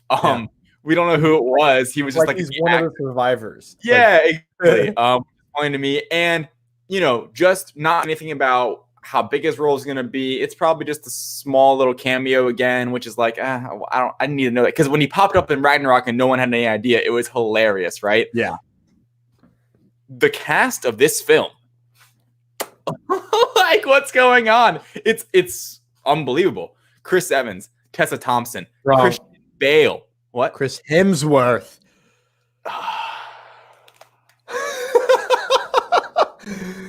There's too many Chris's, damn it. There's too many Chris's. Chris Hemsworth, Tessa Thompson, Natalie Portman coming back. Obviously, Christian Bale as Gore the God Butcher. And now Matt Damon. And Taika Waititi. And probably Tom Hiddleston? Thank you. That was the name I was forgetting. And unfortunately, probably not Idris Elba, which would even boost this. Whoa! Disagree. Why not? Multiverse! You get one. You get a reboot. You get to come back to life. Everybody's alive! Also, more importantly than any of that shit, space sharks. I will say, we're gonna the movie. Ending up the news for today. Quick thing. I really hope what you just said, in some degree, doesn't start happening in the MCU, where it's why not multiverse, and everything can just kind of be whatever we want it to be, and people can just come back when they want to, just because in some way you want deaths to mean something. Yeah. Audiences want that. And that's why I think some people are critical of these movies sometimes, because no one's ever dead. We even had Marvel make fun of that point. They made fun of that point in Infinity War, where it's like no resurrections, this time to Loki, but then he's getting a spin-off in a multiversal way. And that happens in the exact same film. They set up Loki continuing his story while also killing him. Or no, it's not the same film. It's the same film. They should be watched consecutively for 5 hours. I just complained about 4 hours being too long for a movie, and then I just make a 5-hour movie. Shocking development, ladies and gentlemen. We'll get into WandaVision soon, but that's my only little thing going into this multiversal realm we're heading into in the MCU is I want deaths to matter. And speaking of WandaVision, like, I think Vision. Okay, let's just hold on. Pump the brakes. I want to second what you just said. I was saying everybody gets to come back. Here's who I only want Idris Elba to come back as Heimdall, because he got shafted so hard in every one of those movies, and he is honestly, he's the biggest actor in those movies, not named Chris Hemsworth. Like, no, absolutely. 100%. He draws you in so much, and he is so damn good in all of his roles. And the way he died was just like, I don't even care. I was like, heartbreaking. No! Heartbreaking, badass. He should be James Bond, but I will take him as Heimdall kicking ass. Yeah. And it would be great if he does come back from another realm. I mean, again, if we do get Loki, which I seriously think we will, why not bring back Heimdall as if, you know, brother Heimdall, I hope you're watching. We get that in the Loki show. So we gotta get it. Who knows? Let's hope so. Yeah. Everyone, we will be back. We're going to take another quick break, another ad break, so that we can get our brains, because we're going to dive so deep into the rabbit hole of WandaVision, WandaVision, WandaVision, WandaVision. Reels and Heels is a podcast that discusses movies, television, wrestling, and more. With a rotating guest list of friends and filmmakers alike, Reels and Heels salutes the creative arts of all kinds. Join Brian Winzeloff and Nicole Jobin live every Saturday at 2:15 p.m. Eastern Standard Time for Reels and Heels. Come check out a mini horror sci-fi comic following the adventures of Sonderon, an intergalactic space explorer. Due to sleep deprivation, Sonderon has been taking every opportunity to stay awake. The constant nightmares have driven him to the point of madness, where he has no choice but to succumb and follow the calling in hopes to end the madness. Dare to pick up this enigmatic, suspenseful tale of horror and figure out where the call has been coming from. Voyage the Call, live now on Kickstarter. And that leads us. I was about to play the Trilogy of Trilogies, totally forgetting that's not their segment this week. David, are you ready? Because I have been bitching for 435 days Longer. that I need Marvel drugs? And what did we get, baby? WandaVision, WandaVision, flourish! We're back, right? I mean, this is the first time in Lights Thunder Action history that we get to talk about a brand new Marvel Cinematic Universe piece of content. It's the first 2 episodes of WandaVision. We're back. It's an interesting entrance into Phase 4, right? It's the best entrance into Phase 4, and I stand by that. I stand by that so hard, because when everything shuffled, you're like, oh, this is like Black Widow makes sense because, oh, it's the movie and yeah. And then Falcon and Winter Soldier because it's grounded and connected. But I was like, honestly, I feel like Phase 4 is going to be so wild and insane that WandaVision should be the start. Yeah, that's a cool. I mean, I understand that. To me, I think it's debatable, but I think WandaVision is going to be really good. And I think it's good so far. The show, like, before we kind of dive into, we got some thories, we got some we got a bunch of stuff to discuss. A lot of speculation, because here's the thing with WandaVision, we're getting it weekly, and we got 2 episodes this week, which we should be grateful for that we got 2. After watching it, here was my thought. I really liked it, but I sat there and they were quick episodes. Me and Jasmine watched it, which was great because I actually had someone to watch it with because she's into Marvel, not Star Wars, even though she kind of wants to watch Mandalorian, but it's not like, oh, we were going to watch this immediately. You know what I mean? Yeah, like, I just got excited because you're like, she wants to watch Mandalorian. I was like, that's all I need. That's the hope, baby. She's interested. She, Grogu, obviously. No, I forgot about that. We got one. My thing is, immediately I tweeted out after watching it. I watched it after work on last Friday. Immediately I tweet out, I wish they dropped all the episodes. And my reasoning behind that, I know. Hot takes, I guess. My reasoning behind that was it was quick this story, you're not going to be able to really understand how great it's going to be, because in my opinion, it's going to be a great story once it's all said and done, till it's finally completed. And it's selfish of me because I just wanted to sit. It was so, like, talk about Marvel drugs. It was so easy just to eat up these first 2 episodes. Considering now we have to go week to week with these like 30-minute episodes for something that's going to be speculated on like no other, because it is the first MCU content we're getting, and all of us fans have been waiting around forever. I just really wish, selfishly and also for casual fans, even though I will say Jasmine's into it and she likes the she's into the theories and the mystery of it. That's the big thing. Yeah. If you dig the mystery of this show, you'll like it. Because that's what you kind of we need to clip that. Yeah, that's fine. I feel like Will Ferrell from Elf when he just made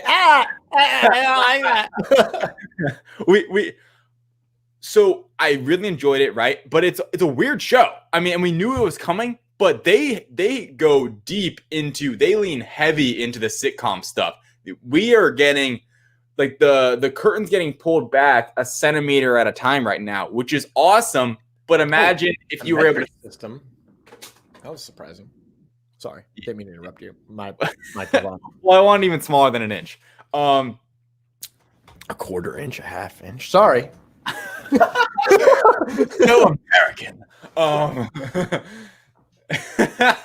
I just want, like, basically the reason I said that, I've kind of pulled back on that a bit because the speculation's been so fun. Talking with my coworkers and friends at the Direct, talking with you, talking with Jasmine, which is a joy because we haven't been able to talk about anything new in forever. I enjoy. I'm sad because I only really have like you to talk to and Taylor and like everybody else. You know, like it's basically the brain trust that I get to talk to is you and Taylor. So it's like, oh man. So I'm true, but I don't have an entire website to talk about it with. Well, we get to talk to all our friends right now and share it out to the interwebs. So you can think about it that way. Yeah, I had to wait 4 days. This is true, and this is going to get picked apart so much, this show, in a good way, right? Like, the speculation is just exactly like, and that's what's fun. That's what Feige, what's funny is this is kind of, it hit close to me personally because I wrote a story on the Direct about Feige talking about the runtime and talking about why they did weekly. And he said it had to do with the success of Mandalorian. It had to do with the fun of building hype in between weeks and making it, like, I'm paraphrasing, kind of like the mini wait in between films where you get that big, you dive back into those movies, you rewatch them. In this case, you rewatch episodes, you break it down, and then you get to build anticipation for the next one. This is obviously a very mini version of that. And the key difference to me between the wait and breakdown of movies from movie to movie and the speculation is that those are their own stories. While in this, it is a continuation of the same story. So while the hype is here and I'm here for it, and we're going to break down a lot of stuff today that's really exciting because there is a big mystery in this movie or in this show. And we don't really know what is happening, and no one does. And it's awesome, right? Like, everyone's got their theory. Everyone thinks they know, but we don't really know, which is really fun. But I guess why I would still say I would have loved to see it all come out at once is just because I want to know what happens so bad. And I'm worried just for other fans that are more casual that they won't be like, all right, next week of WandaVision. We got 2 this week and it didn't feel like enough. We're going to go week by week with just 1 episode. I at least wish it was 2 per week. I understand it's not going to be that. And maybe as the season goes on, we'll get longer episodes. But, and in Feige we trust. But I guess just for me, like, after watching 2 of them, I was still hungry for more. And that could be just because of we haven't had the MCU in forever. But I think the story is going to be awesome. And I'm honestly worried that not everyone's going to tune in every week and watch all of it because it is just the 1 episode and it's a weekly thing. But this show to me is going to be great, and I hope all casual fans and mega fans like us, you know, the big sweaties of the world, we're all going to tune in every week. It's a compliment. You're right. I am pretty sweaty. I'm not gonna lie to you. Yeah, we're all gonna tune in. It's gonna be awesome. We're all gonna speculate. We're gonna talk on Twitter. I just think the WandaVision story is gonna be awesome and a huge part of the MCU moving forward. And I hope everyone goes out and watches it every week. But I would, you know, if you don't want to do that, hey, wait until whenever, like March. No, don't. I'm gonna tell you right now, do not, because if you don't want to be spoiled. And I know people don't want to be spoiled because they bitch about it all the time. Okay. It'll be spoiled. Like I don't have the time to frequent Reddit and meme places, but 100% can guarantee that there's a bunch of stuff already popping out. Yeah. All right. Yeah. You know, I mean, on every website that covers this stuff and on Twitter all over the place. I'm just saying, if you're a casual Marvel fan who, you know, who's pretty much caught up on the story and is interested and doesn't live on like these Reddit threads, I'm just saying, if maybe like you're not going to actually get spoiled because they're not someone that follows these kinds of things on Twitter, you know, maybe play it like a Netflix show where you can just binge it. I've loved being able to binge Queen's Gambit, you know, and that's an hour-long show. This is it. They're quick, man. It's different than Mandalorian. Mandalorian, I felt kind of filled up after one episode more than this show, and we got two. Oh, yeah. Well, this entire show is based around a solid mystery. Yeah, exactly. That's kind of my point, right? And I'm not saying they're making a mistake. It's just a preference thing and a worry that people may get turned off by it. But honestly, I'm kind of speaking out of my butt right now because everyone I've talked to, my friends, like they're into it. And honestly, my biggest thing is that Jasmine actually is really into it, which, you know, she likes Marvel a lot, but she's into the mystery of it. So what I'm hearing is you've been overruled. Let me hop into the comments really quick, because like I have all these thoughts, but you already know, ladies and gentlemen, I fracking love it. Saved it. Terry says we didn't get our Marvel drugs, we got Marvel on drugs, and it was awesome. True. 100,000% agree. Terry also said, I know some casual fans that didn't really get what WandaVision is going to be. Maybe too much mystery for them, and the billions of comic book references / Easter eggs might throw them off. Okay. If they are casual fans, they're not going to get the references or the Easter eggs in any way, shape, or form. It's just going to be something that's there that in the end will be like, oh, so when they go back and watch it, it'll fill in things. Here's my thoughts on the casual fans. Casual fans are casual fans for a reason. I had one more thing on it. They want what Feige gives them.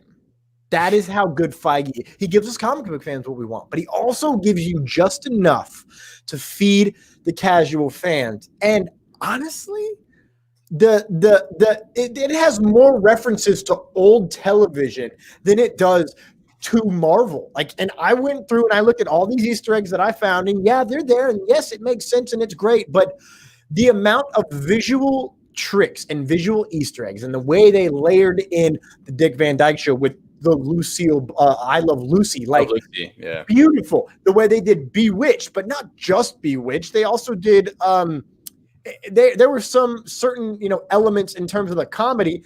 I don't know how I just got my stand goal while sitting, but I'll take it. You're just moving so much. I'm so animated. Put me in a movie. No, but the way they Leave It to Beaver, there was like the magic show scene. It reminds me so much of Leave It to Beaver, dude. Yeah, which was one of my favorite shows. The way they layer in the neighborhood stuff really reminded me of the Andy Griffith Show. There is just a plethora, a litany, a swath. That's the word I was searching for. A swath of Easter eggs to old television shows that I think is more important than the comic book stuff to the casual fans. David, you had another thought. Okay. After this one point, we're diving into this. We're going to do a love fest because I rewatched these shows. That's how much I actually enjoyed it, because I never rewatched any Mandalorian, and it also proves how easy these were to watch. You just turn them on, had it going, because it is that sitcom-like feel. My one thing on casual fans, final point of this, is I actually remember I did have some conversation on that was like, I don't know. It's not even the, oh, they're short episodes. It's the, I don't know what's going on as a casual fan. And more so than just a Marvel casual fan, it's like they're pulling back the curtain and they're giving us such little drops of what's happening. And most of the show is in this WandaVision world, right? Which is great. But I think because I think they're really going to start showing us more of what's kind of going on behind the scenes as it goes along. You may not, I don't know. I'm just worried that some of those people that I've talked to that are like, what the heck is this? I think for a lot of people it's working because it's a fun, what is this? And we get to talk about it. But for others, it could be like, what's actually going on? I'm just really excited for the future. And let's get into it, man. I mean, did you have any notes for like breaking down what happens? Because I was just gonna. I've got no war of this place, which is not the thoughts I was thinking of. I've got chronological like narrative breakdown of these episodes. We can kind of talk about it briefly. So the first episode, they're in the 1950s, right? Okay. You went straight to the second episode, and I got confused. I was like, what? Okay. First one, they're in the 50s, and the second one, they're in the 60s.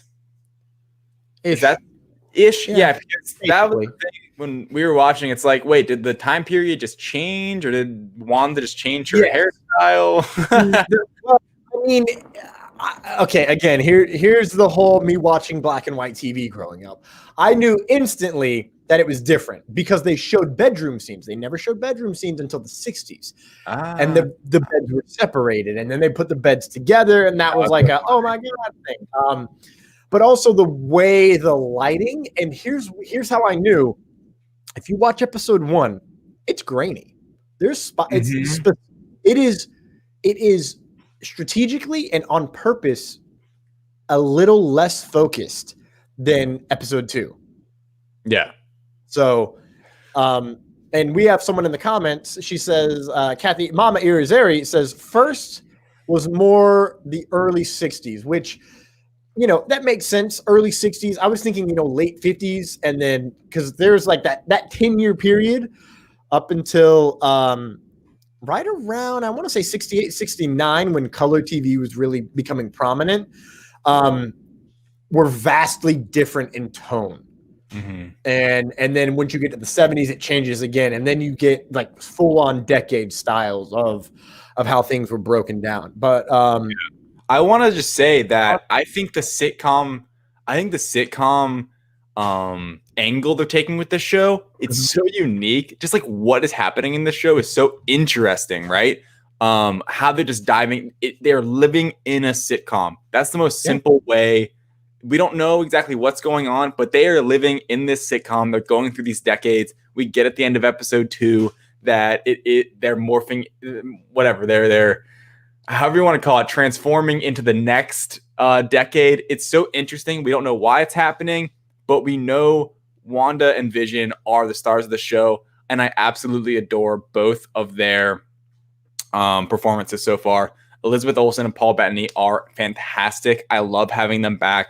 I love we get to bring them back in this weird, wacky way where they get to act in such different ways than they do in the typical MCU.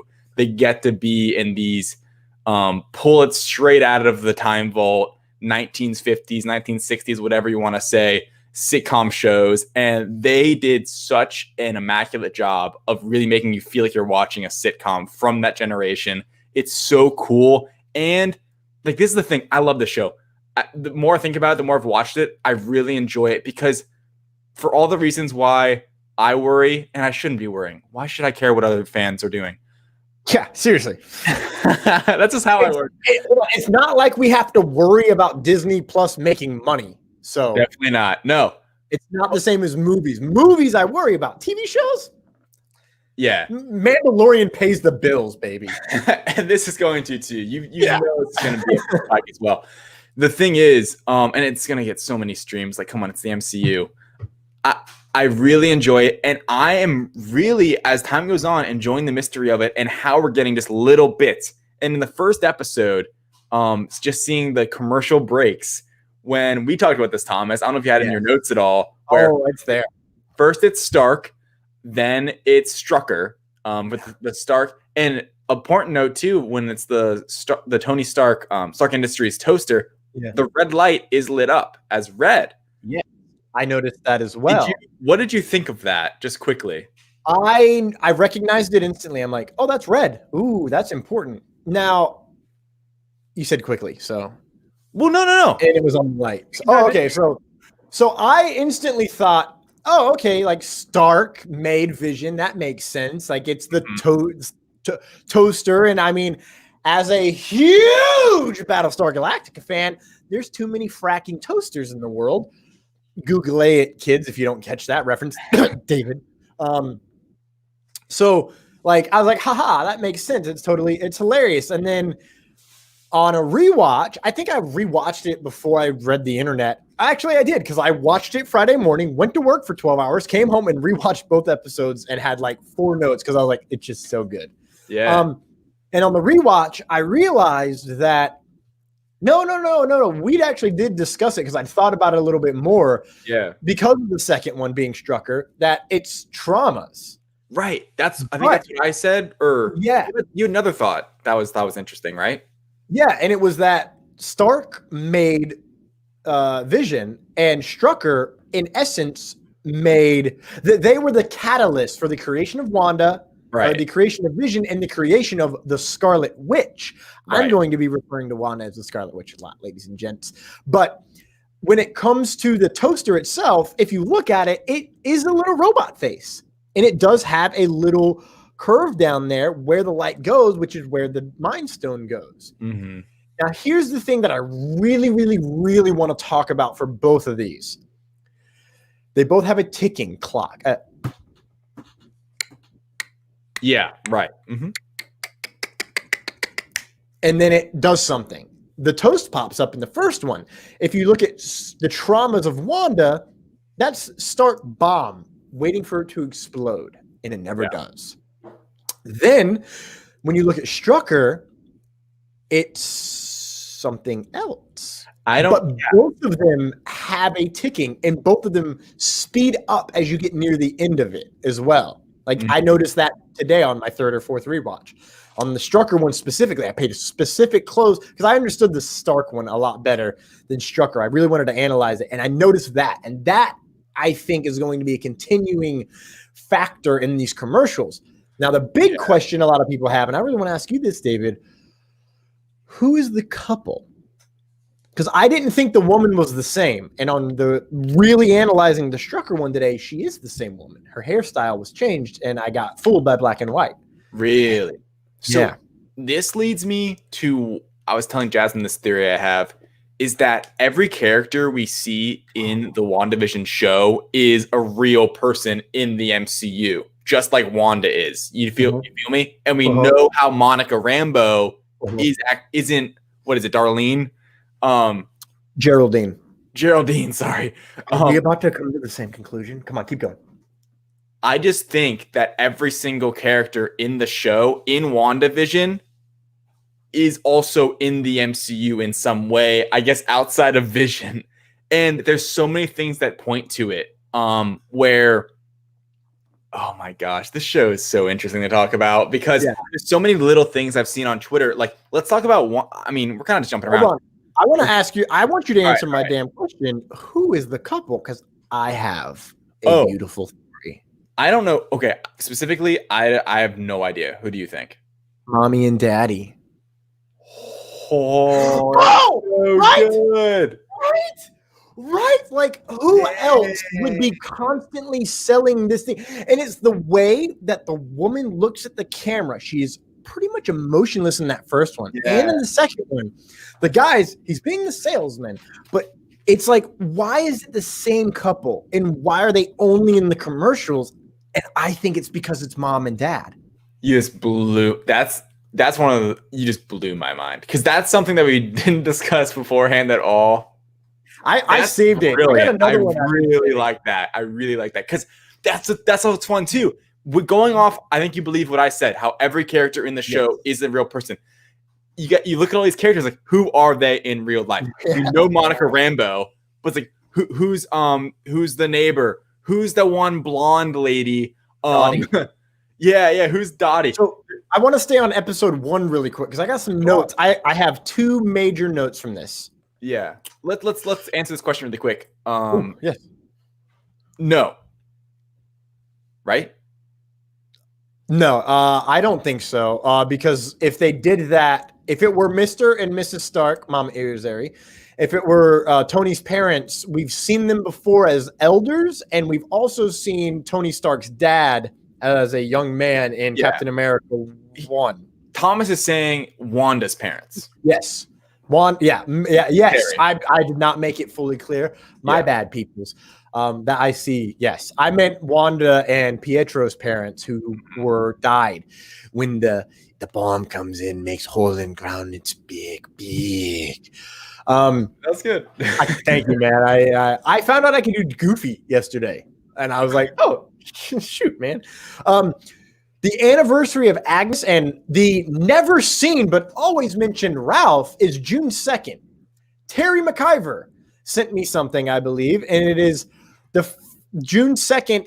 I don't remember the year. 1672. No, that's not right. 1812, I think. Whenever the Salem witch trials were, June 2nd of that year is the very first trial and conviction and punishment of the Salem witch, which leads me to believe further, which I'll get there later, that Agnes is a Salem witch. And now here's the question that we're just going to hold on, because is this when she made her deal? What does that even mean, Thomas? We'll get there when we hit the fan theory officially. Now, here's another thing. This has been bothering me, and it's been plaguing me since 7 o'clock in the morning on Friday. How did Mr. Hart end up with the single whole chocolate-covered strawberry in his throat when it was nowhere to be seen, and he did not put food in his mouth? I'm upset. I don't know how it got there, and I want to know. Well, because you want to talk about that? You want to talk about that sequence? Because Thomas, let's keep rolling through your notes, by the way, and then we'll get back to mine when we get to episode 2. Go on. Yeah, okay. Well, here's the only real big thing I have for that sequence that's important is Vision can't do anything without Wanda's permission in that sequence. He's staring at her, and it's literally like, please let me save him. Like, I'm bound here. He couldn't even speak in that section. So then she's just like, Vision, save him. And he jumps and goes and does it, right? Otherwise, why would he wait? He's not worried about playing with his powers. She's been playing with the powers. It's because, spoiler alert for Infinity War, he's dead. Yeah.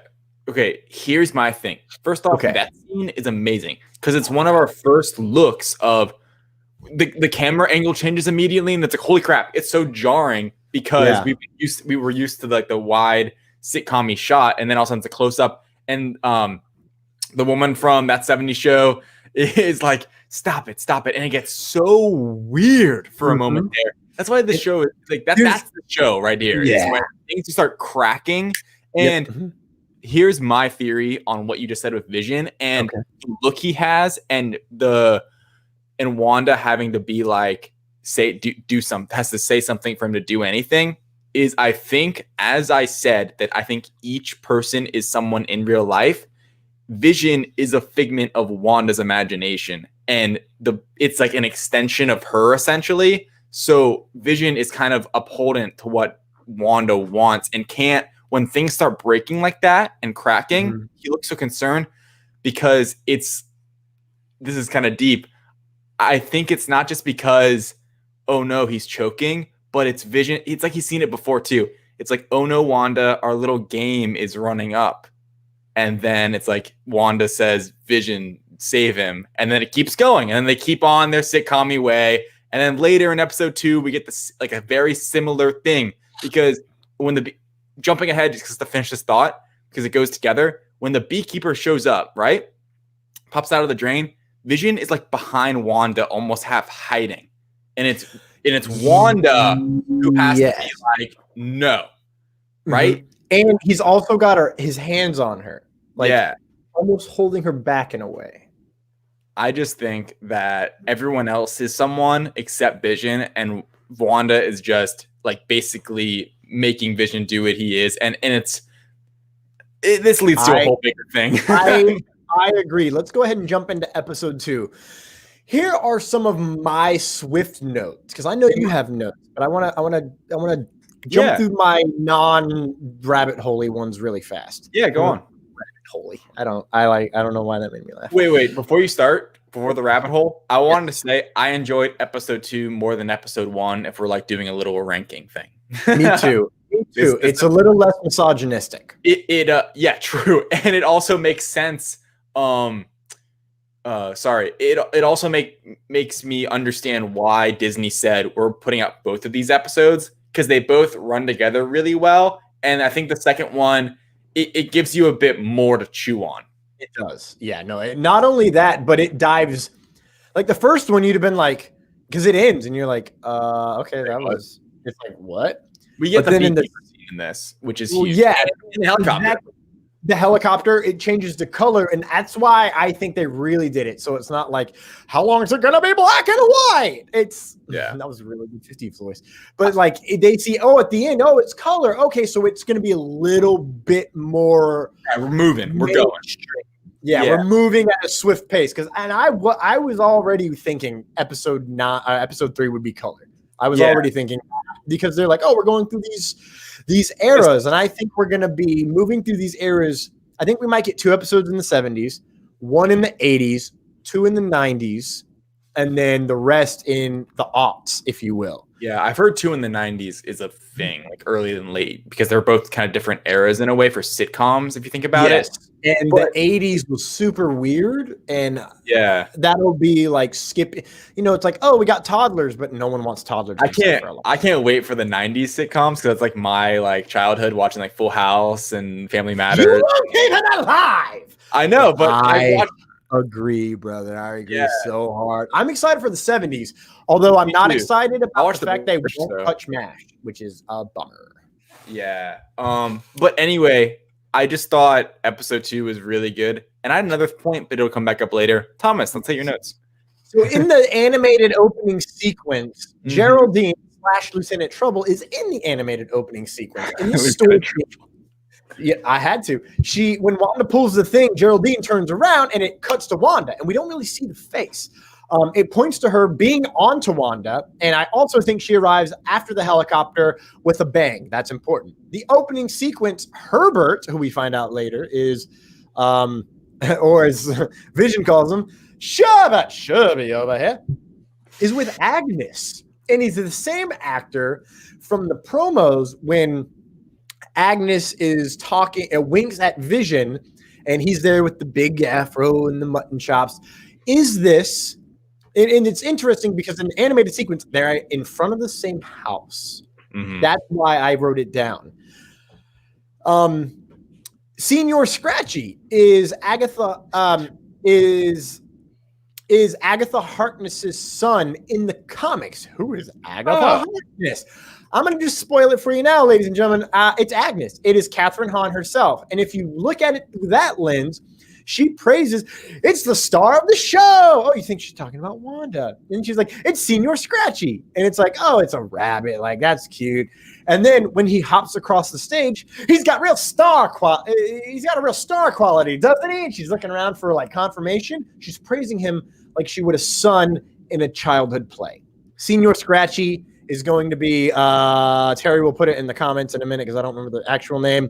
In the comics, he's a real live son. And then, if I'm not mistaken, she steals the powers of some children to give to Senior Scratchy. Again, Senior Scratchy is not his name in the comics. I think it's like something Scratch is the name. Nicholas Scratch, thank you, Terry, is the name of him in the comics. That's going to come up in a moment. Here's a line that we'll dive into in a little bit, unless you want to dive into it right now, brother. The devil's in the details. That's not the only place he is. That is when I sent David in all caps, I know what's happening! Yeah. I was very confident in that. So what did you think? Let's dive into it. Okay. Mephisto. the devil himself, like we've already been kind of speculating. It's not just it's how she says it. Her reaction, she's like, "That's not the only place he is." Like, right. Pay attention, and then she looks up and is just all knowing, and it's like that's super weird. And then if you're paying attention to that sequence, it's even weirder. Which, do I have this in the fan theories segment? No, it kind of leads into Dottie. My notes on Dottie. Mm-hmm. Dottie is onto Wanda the entire time. It's specifically like, we don't want to hurt anyone. And she's like, I've heard a lot about you and your husband. Well, I assure you, we don't want to hurt anyone. I don't believe you. And that is when the voice cracks through on the radio, which I'm so happy we got in this episode. Like it was like, okay, they're going to push this plot forward. I'm telling you. Yeah. This is, they needed to put out first, in my opinion. Exactly. Her voice changed. Continue. The first one, we just get the pull out. And we see the control room and like them watching WandaVision in this control room. And what people are speculating is that we see two hands. Looks like a woman's hands writing on a notepad. They're saying that's what's her face from Thor, who we know is going to be in this show. Darcy. People are speculating that was Darcy sitting there taking notes, watching WandaVision. So yeah, there was that in episode 1, but in episode 2, and did you hear the the theory? Because all this is just theories now. Is that the voice that was coming through was Agent from Ant-Man? Yeah, Agent. Okay, yeah.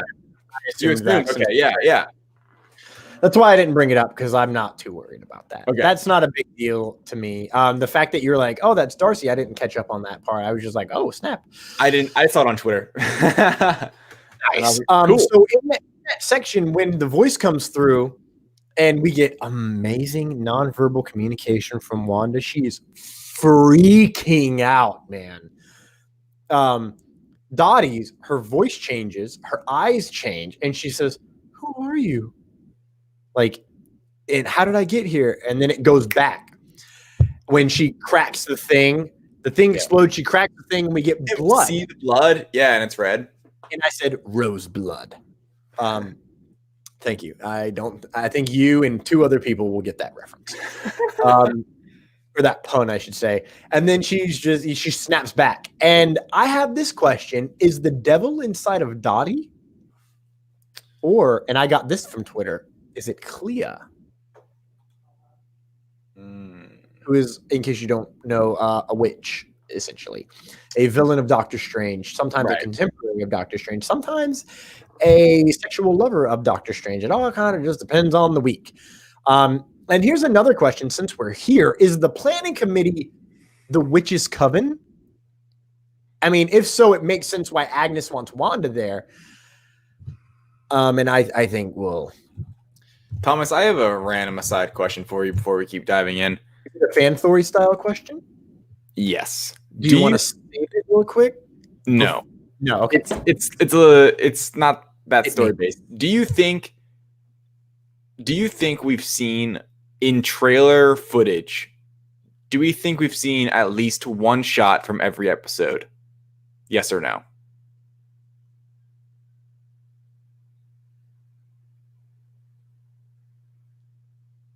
I would have to watch the trailer again. True. Okay, I would say no, and here's my... Yeah, I would say no, just due to... you know what? Yes. No, I think we have, because there is a switch. Like, there's a couple montages through each decade, right? Yep. Yes. So it's very possible. And we have seen that stuff with them reaching in like a force field type thing. Exactly. I think maybe we have. I want to say no, though, because I think the last few episodes, and especially like the last episode, is going to be like... WandaVision's going to be like, the show's going to be like dead, and we're just going to be in the MCU. And like, I think Doctor Strange shows up in this show at the very end. That's just my little fan theory. Here's a thought from Terry. It does make sense with the coven. Monica/Geraldine makes the remark, I'm not even sure why I'm here, which I'm glad he mentioned that because not only I didn't write this down actually. What the hell? Are you serious, Thomas? Get it together. Geraldine says, I'm not even sure why I'm here, which could be reference to that coven section or the fact that she's in that TV show at all, which would obviously work with the amnesia that Wanda has, which then Aaron lies that what's her name? Vision has. Also, she does not know her name until she shakes Wanda's hand. She's like, Geraldine. So your mic went out. Mic went out. Yep. I will keep talking while you do the technical stuff. And we've seen in the trailer where Monica Rambeau shows up in full on afro and she says, why are you here? And she goes, I don't know, glitches. And she's like, ha, which was scary and creepy. While we're still talking before David comes back, fun fact from Mama Irizarry, Agnes was the name of the busybody neighbor in Bewitched. Damn it, David. Talk. I was going to say really quickly, the Monica Rambeau part, this leads to a theory of mine, and I think a lot of people, is that, okay, here's a speculation. It's like, what's actually happening here? Who's creating WandaVision? I'm just going to get into my part. We're just like, because we're going to tie in. Yeah, the sword part of this, where we do get a little glimpse of it in this episode. Okay, so people are already speculating, and especially more, I think, not comic book fans that know all the little details and can't keep up on all that. It's like, all right, like what's actually happening? I was talking to a friend. We had this discussion, and I was kind of explaining to him like what I thought and some of the stuff of Sword and how it's different from the comics and what that could mean. On Monica Rambeau touching WandaVision and then her knowing who she is or who she's supposed to be, that leads me to speculate that WandaVision is in control in some way. And Wanda is in control. But what does that mean, right? I was reading something or listening to something where they speculated that it's maybe Wanda thinks someone else is in control, but it's actually her in the end, where she might end up having to fight this battle to like quote unquote get out, even though I'm not sure that's what she actually wants. But here's the thing, right? If Wanda is actually in control and she's kind of I think she is to some degree, because that would be a direct tie from the comics where she kind of branches out her own reality to like bring back her children. And even if it's a small, we know it's kind of happening in this Westview thing. If Wanda is creating it, this leads me to my other point where the sword element, because we know sword is in this. You can speculate when they'll show up or what's happening. But here's what I wanted to point out to everyone. So sword is a organization similar to S.H.I.E.L.D. in the comics. They're now going to be introduced in the MCU through this show and, beyond, I guess. But they changed the acronym a bit. So the acronym in the comics was Sentient World Observation and Response Department. Okay, sword, it works. Here's what it is in the MCU. Sentient Weapon Observation and Response Division. So the two changes goes from world to weapon and department to division. And the key here to me is the difference between world and a weapon, from sentient world to sentient weapon. I think the reason the sword is there is because Wanda has created this on her own. It's in some form or fashion. She's done something, right? She sparked this. She got into a place where she like brought Vision back, quote unquote. You're setting me up beautifully. Love it. And sword, which is now sentient weapon, acknowledges and realizes Wanda is a sentient weapon at this point and is going to observe, contain, control her in some way. I don't know what yet, but that's why they're there, because Wanda is a sentient weapon. Control Wanda. I don't. Wait, what'd you say? You think Sword wants to control Wanda? I don't know. I haven't really drawn a conclusion on that so far. Gotcha. I've just said that it's. I wrote here in my notes that it's either observed, to either observe, contain, or control Wanda, or maybe it's a mix, right? In some form or fashion, they're there to the reason I would almost think that observe is the highest bid is because of that shot in episode 1 where he pulled back. They're just taking notes, they're just writing notes. And it's this observation of it, right? It doesn't seem like they're, at least in that sense, it doesn't seem like they're manipulating it. And we know that Wanda has some control with the no moment in this episode. Thomas, let me, on the ball, you just... On the Sword section of it, it was ice cream, kids. I should get ice cream.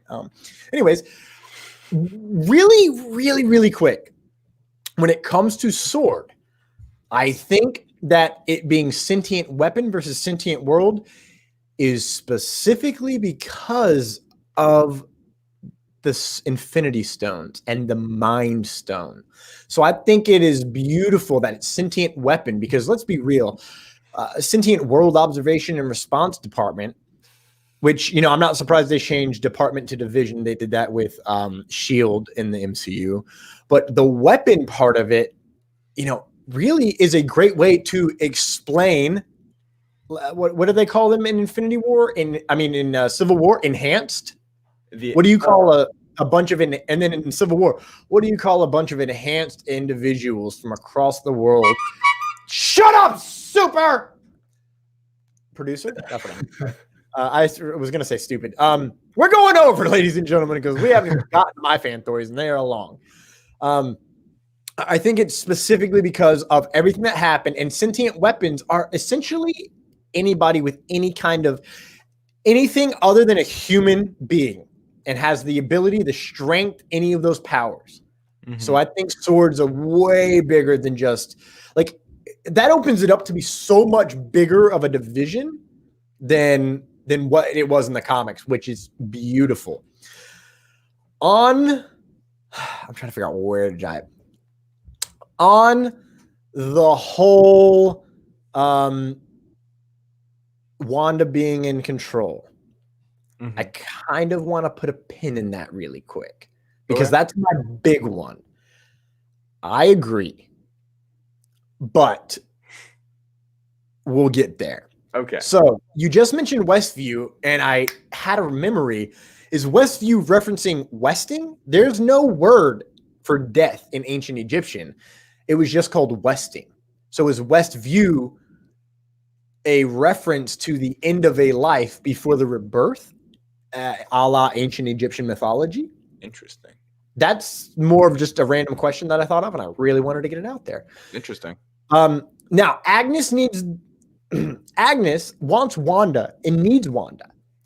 I think she has a lot of. I think Agnes is the wild card of this show. She could be bad. Definitely. She could be good. I feel like she's gonna be the gray in everything. She's out for saving her. She has her needs, and as long as she meets them, she doesn't give a damn what happens in the end. Overall, I think she needs the twins to be born so she can make Senior Scratchy a real boy again. Which leads me to, for the children.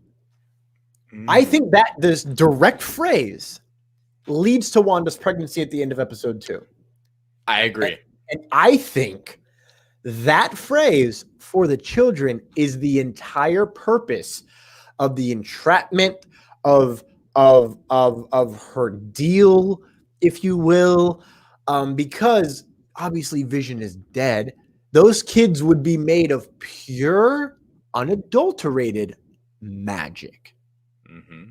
Like in the comics. Like in the comics. And you know where that goes if you're familiar with that line. Baby, just wait until the end. That's my lunch thought of the day. Right? All right, keep going. Now, important to note, in the first episode, we don't really hear any bangs that I remember, do we? I don't think so.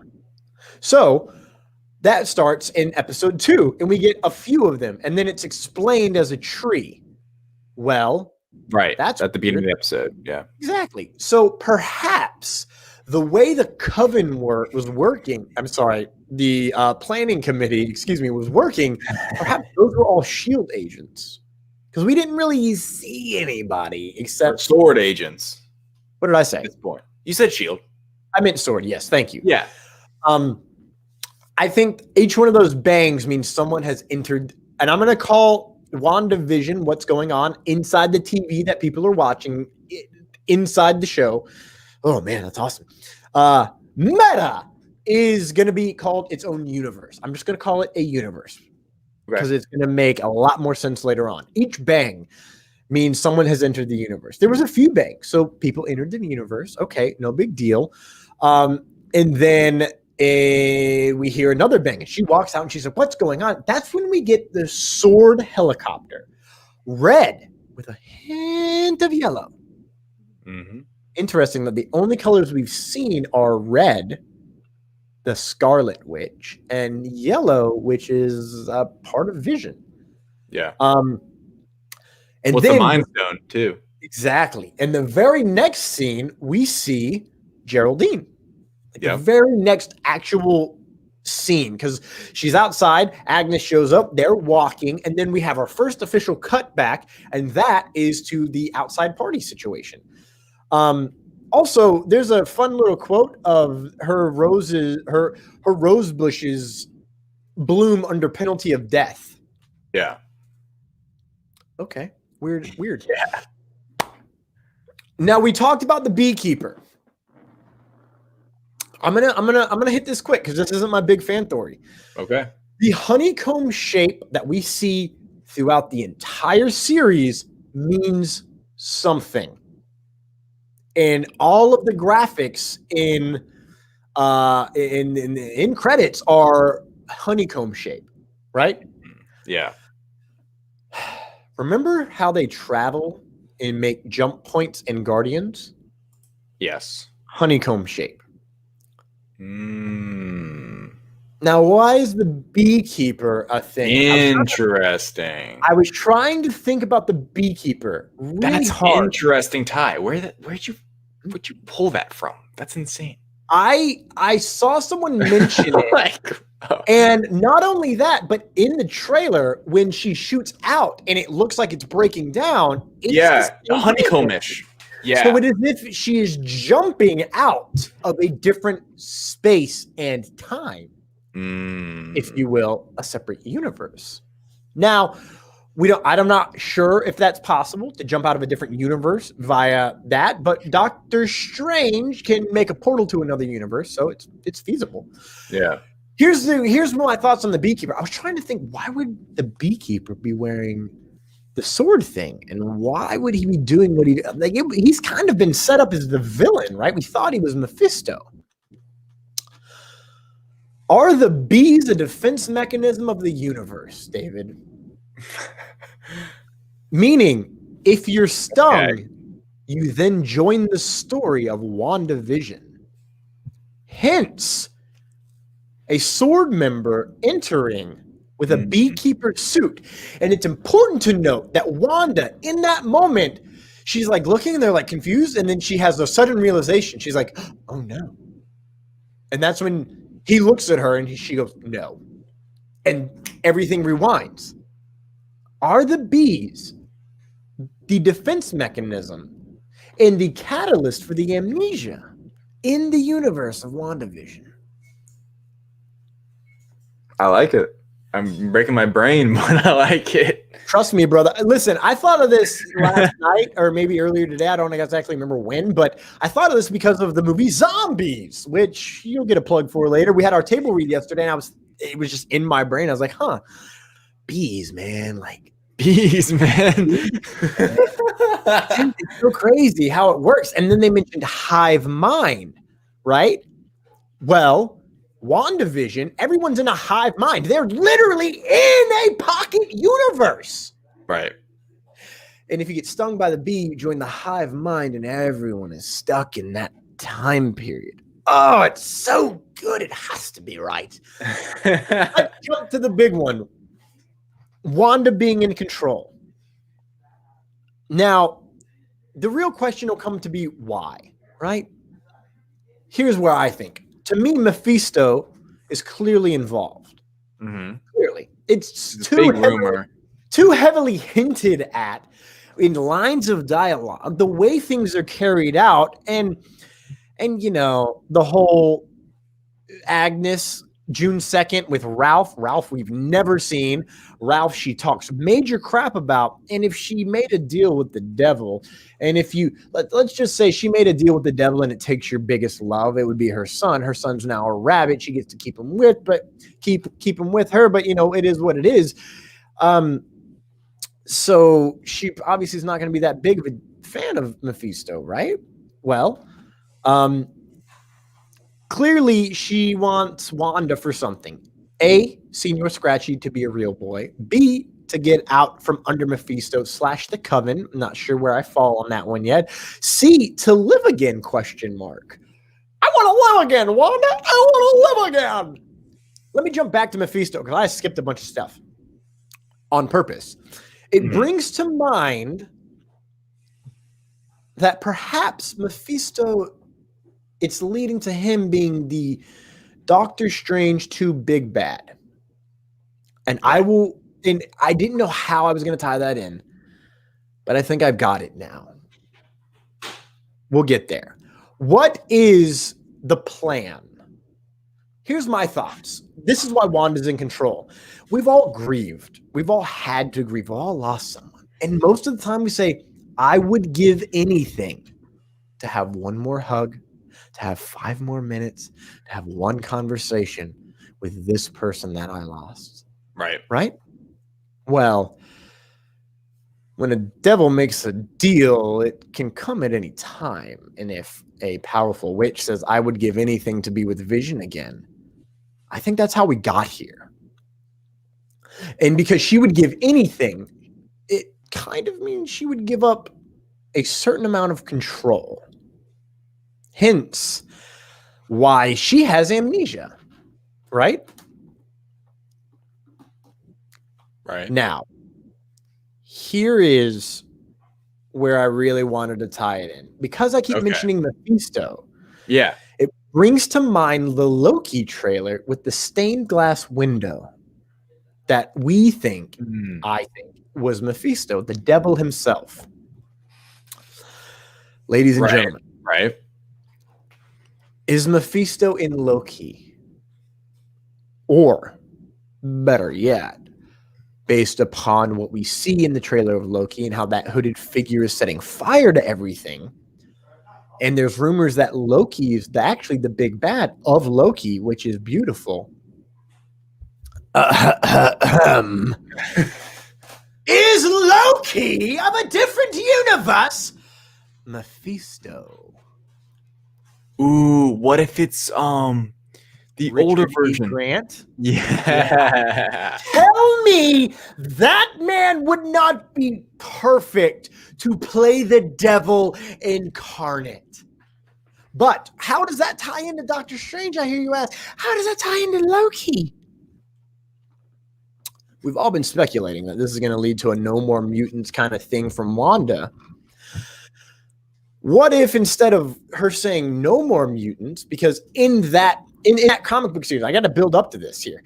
In the comic book series of the House of M, which, I mean, at this point, it's basically the House of M. It's her house. It's her pocket universe that is created from her powers and her mind, and she has an awesome amount of control. Amazing. I wish I could control certain things in my life like that. She realizes that her kids are actually never existed, and they were all a figment of her imagination in a pocket reality she created.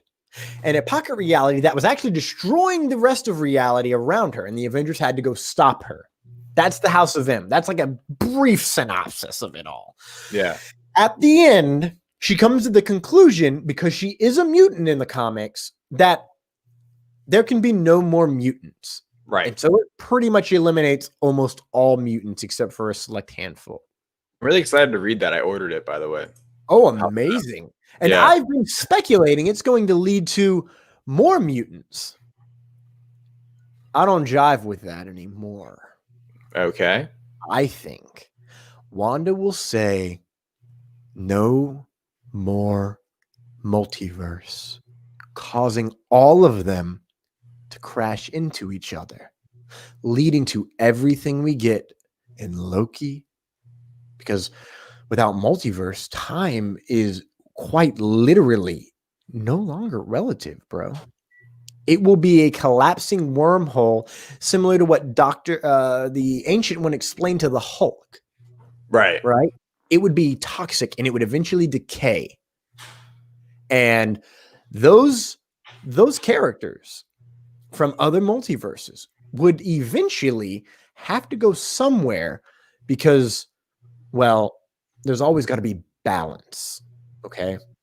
That's the key here. There always has to be balance. And I'm trying to remember the show I was watching where characters from other universes, once a universe, oh yes, it was DC. It was the DC shows on CW. Once someone came from another multiverse onto an Earth, only one of them could survive. Oftentimes, they would be at each other's throats trying to kill one of them. Literally, like it's wild. Yeah. So I think she says no more multiverse, causing them all to crash into each other, which then leads to Spider-Man 3. And that's why it's the multiverse of madness, because it's not just a multiverse anymore. It is madness in a single universe. And Doctor Strange is the only one, possibly with Wanda's help here, because she doesn't realize what she's done, because it's important to note the time span we have. WandaVision ends in March. Spider-Man comes out in December. Doctor Strange is, David, when, roughly? March next year, I think.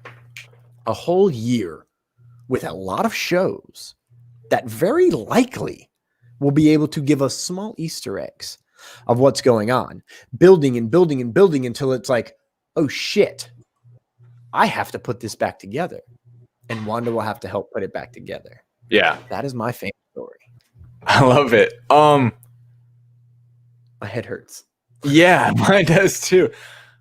I'm really interested.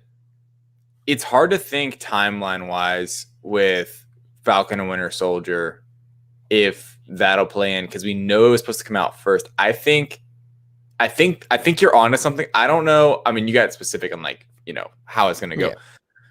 I think you're onto something, especially with the multiverse stuff, because I speculated in an article I wrote, like, Vision kind of cracks it open, and then Spider-Man deals with it more, and it kind of explodes then. And then in Doctor Strange, it's him having to deal with kind of the major effects and putting it back together. Exactly. I think that's in some way going to be the story we're getting. I'm really curious how this show is going to end, which is part of the reason why I wanted it to all drop at once, because I'm just so curious. I just want to know what happens. But it's just crazy to think that we just talked about 2 episodes for however long, and we still have I think this will be our longest conversation of the season. Maybe at the end of it they'll be longer, but because we had 2 episodes to chew on, and this was our first discussion of the MCU in forever of new content, literally ever on this show for new content, I'm with you. I'm excited for the show. I'm really interested in how, because I agree. I think Mephisto will. I think he will be a part of this story, because that's been heavily rumored, and it just makes sense with the direction they're going. And I cannot wait for when the curtain is completely pulled back and we get to see the actual people that are these characters, like Agnes and Monica and Wanda. Like, I want to see all of that, and I just can't wait. I'm curious. Thomas, let's end this with this. What do you see happening in episode 3, which we're going to talk about directly next episode? It doesn't have to be a big fan story, but probably prepping for the children. I like that. And did you catch what I just got? What I just said? Prepping for the children. Yeah.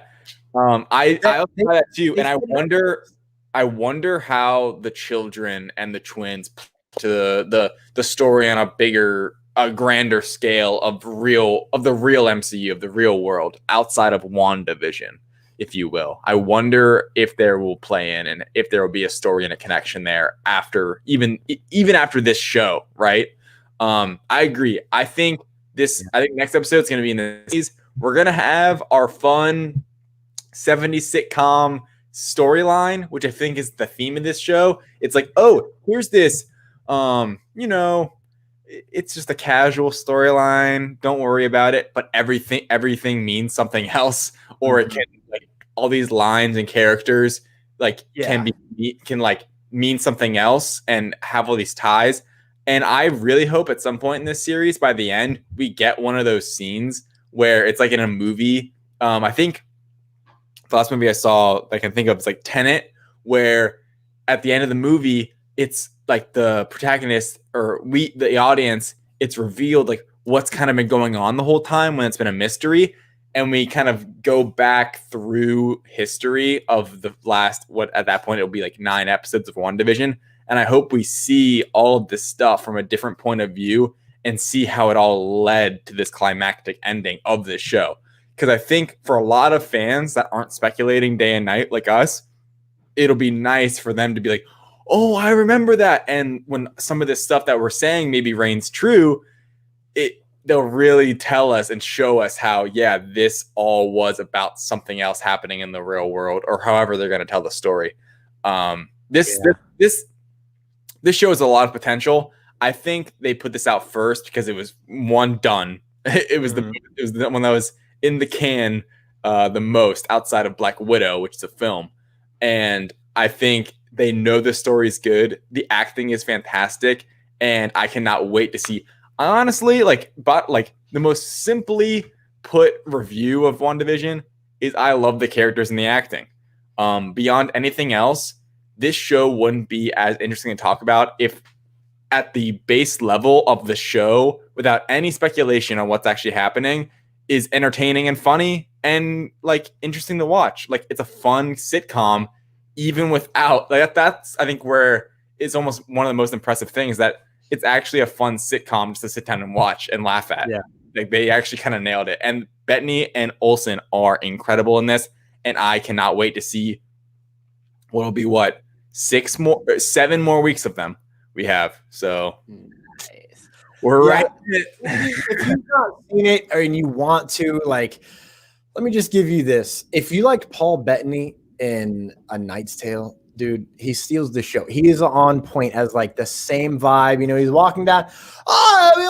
Then he runs into the post. Oh God, I'm so sorry. Excuse me. I don't know. I've been feeling weird all day. Oh my God, it's so good. Flourish.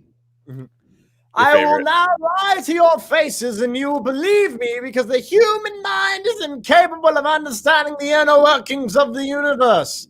Which, now that I say it, after everything I just said, oh baby, does that line have so much more weight now? Yeah, that is the writers just looking at us and going, "You are idiots." Here is why I'm excited that it's the first. When we watched Spider-Man Far From Home, they said that, oh, this is going to give you an idea of Phase 4, what's after Endgame, right? Well, if you look at it, it's like, oh God, everyone's going to be a villain of Tony Stark. Listen, chill the fuck out. Here's what it really did. It's a movie about being a con. So if every movie is going to con the audience in some way, that means it has to have a lot of layers. So far, WandaVision is living up to that. Not only that, but at the end of the day, in that movie, truly, at the end of the day, Peter Parker is the reason Mysterio had as much power as he did. Peter Parker made a mistake, had to own up to it, had to overcome it, had to succeed. Wanda, so far, has made some sort of mistake. Yeah. I think it's going to continue. And I think Phase 4 is really going to be about the accountability of individual heroes. Because really, Civil War set that up. There's no world post-Civil War where you can't have superheroes constantly worried about the accountability of their actions. And really, Marvel's done that great in almost every movie, but really, really, post-Civil War, it's been very important. Absolutely. David, where can everyone find you on social media? Yeah, you guys can find me at David Thompson on Facebook, at David J. Thompson on TikTok and Instagram, and at David Thompson with 2 A's in the David on Twitter. Follow me on Twitter. That's what I use most. That's where I like to speculate and tweet things out the most about things relating to this podcast than others. Thomas, where can people find you? You can find me. I'm going to simplify it for you all because I go through these all the time. Linktree.com/TC Rochester Act. That is TCROCHESTERACT. We have our shop, which you saw the promo at the beginning and you'll see the promo at the end. You can buy these shirts right now. Free shipping with the code. I will post it in the comments. There's free shipping with a code. Until January 31st. So go ahead, get your items that you want now. You get free shipping. Trust me, you want that free shipping. That's a little bit on the pricey side. Oh, David, I'll let you have this next one. The next one? Yeah. Oh, our nomination. No. Read the notes. I'm on the notes, brother. After the shop.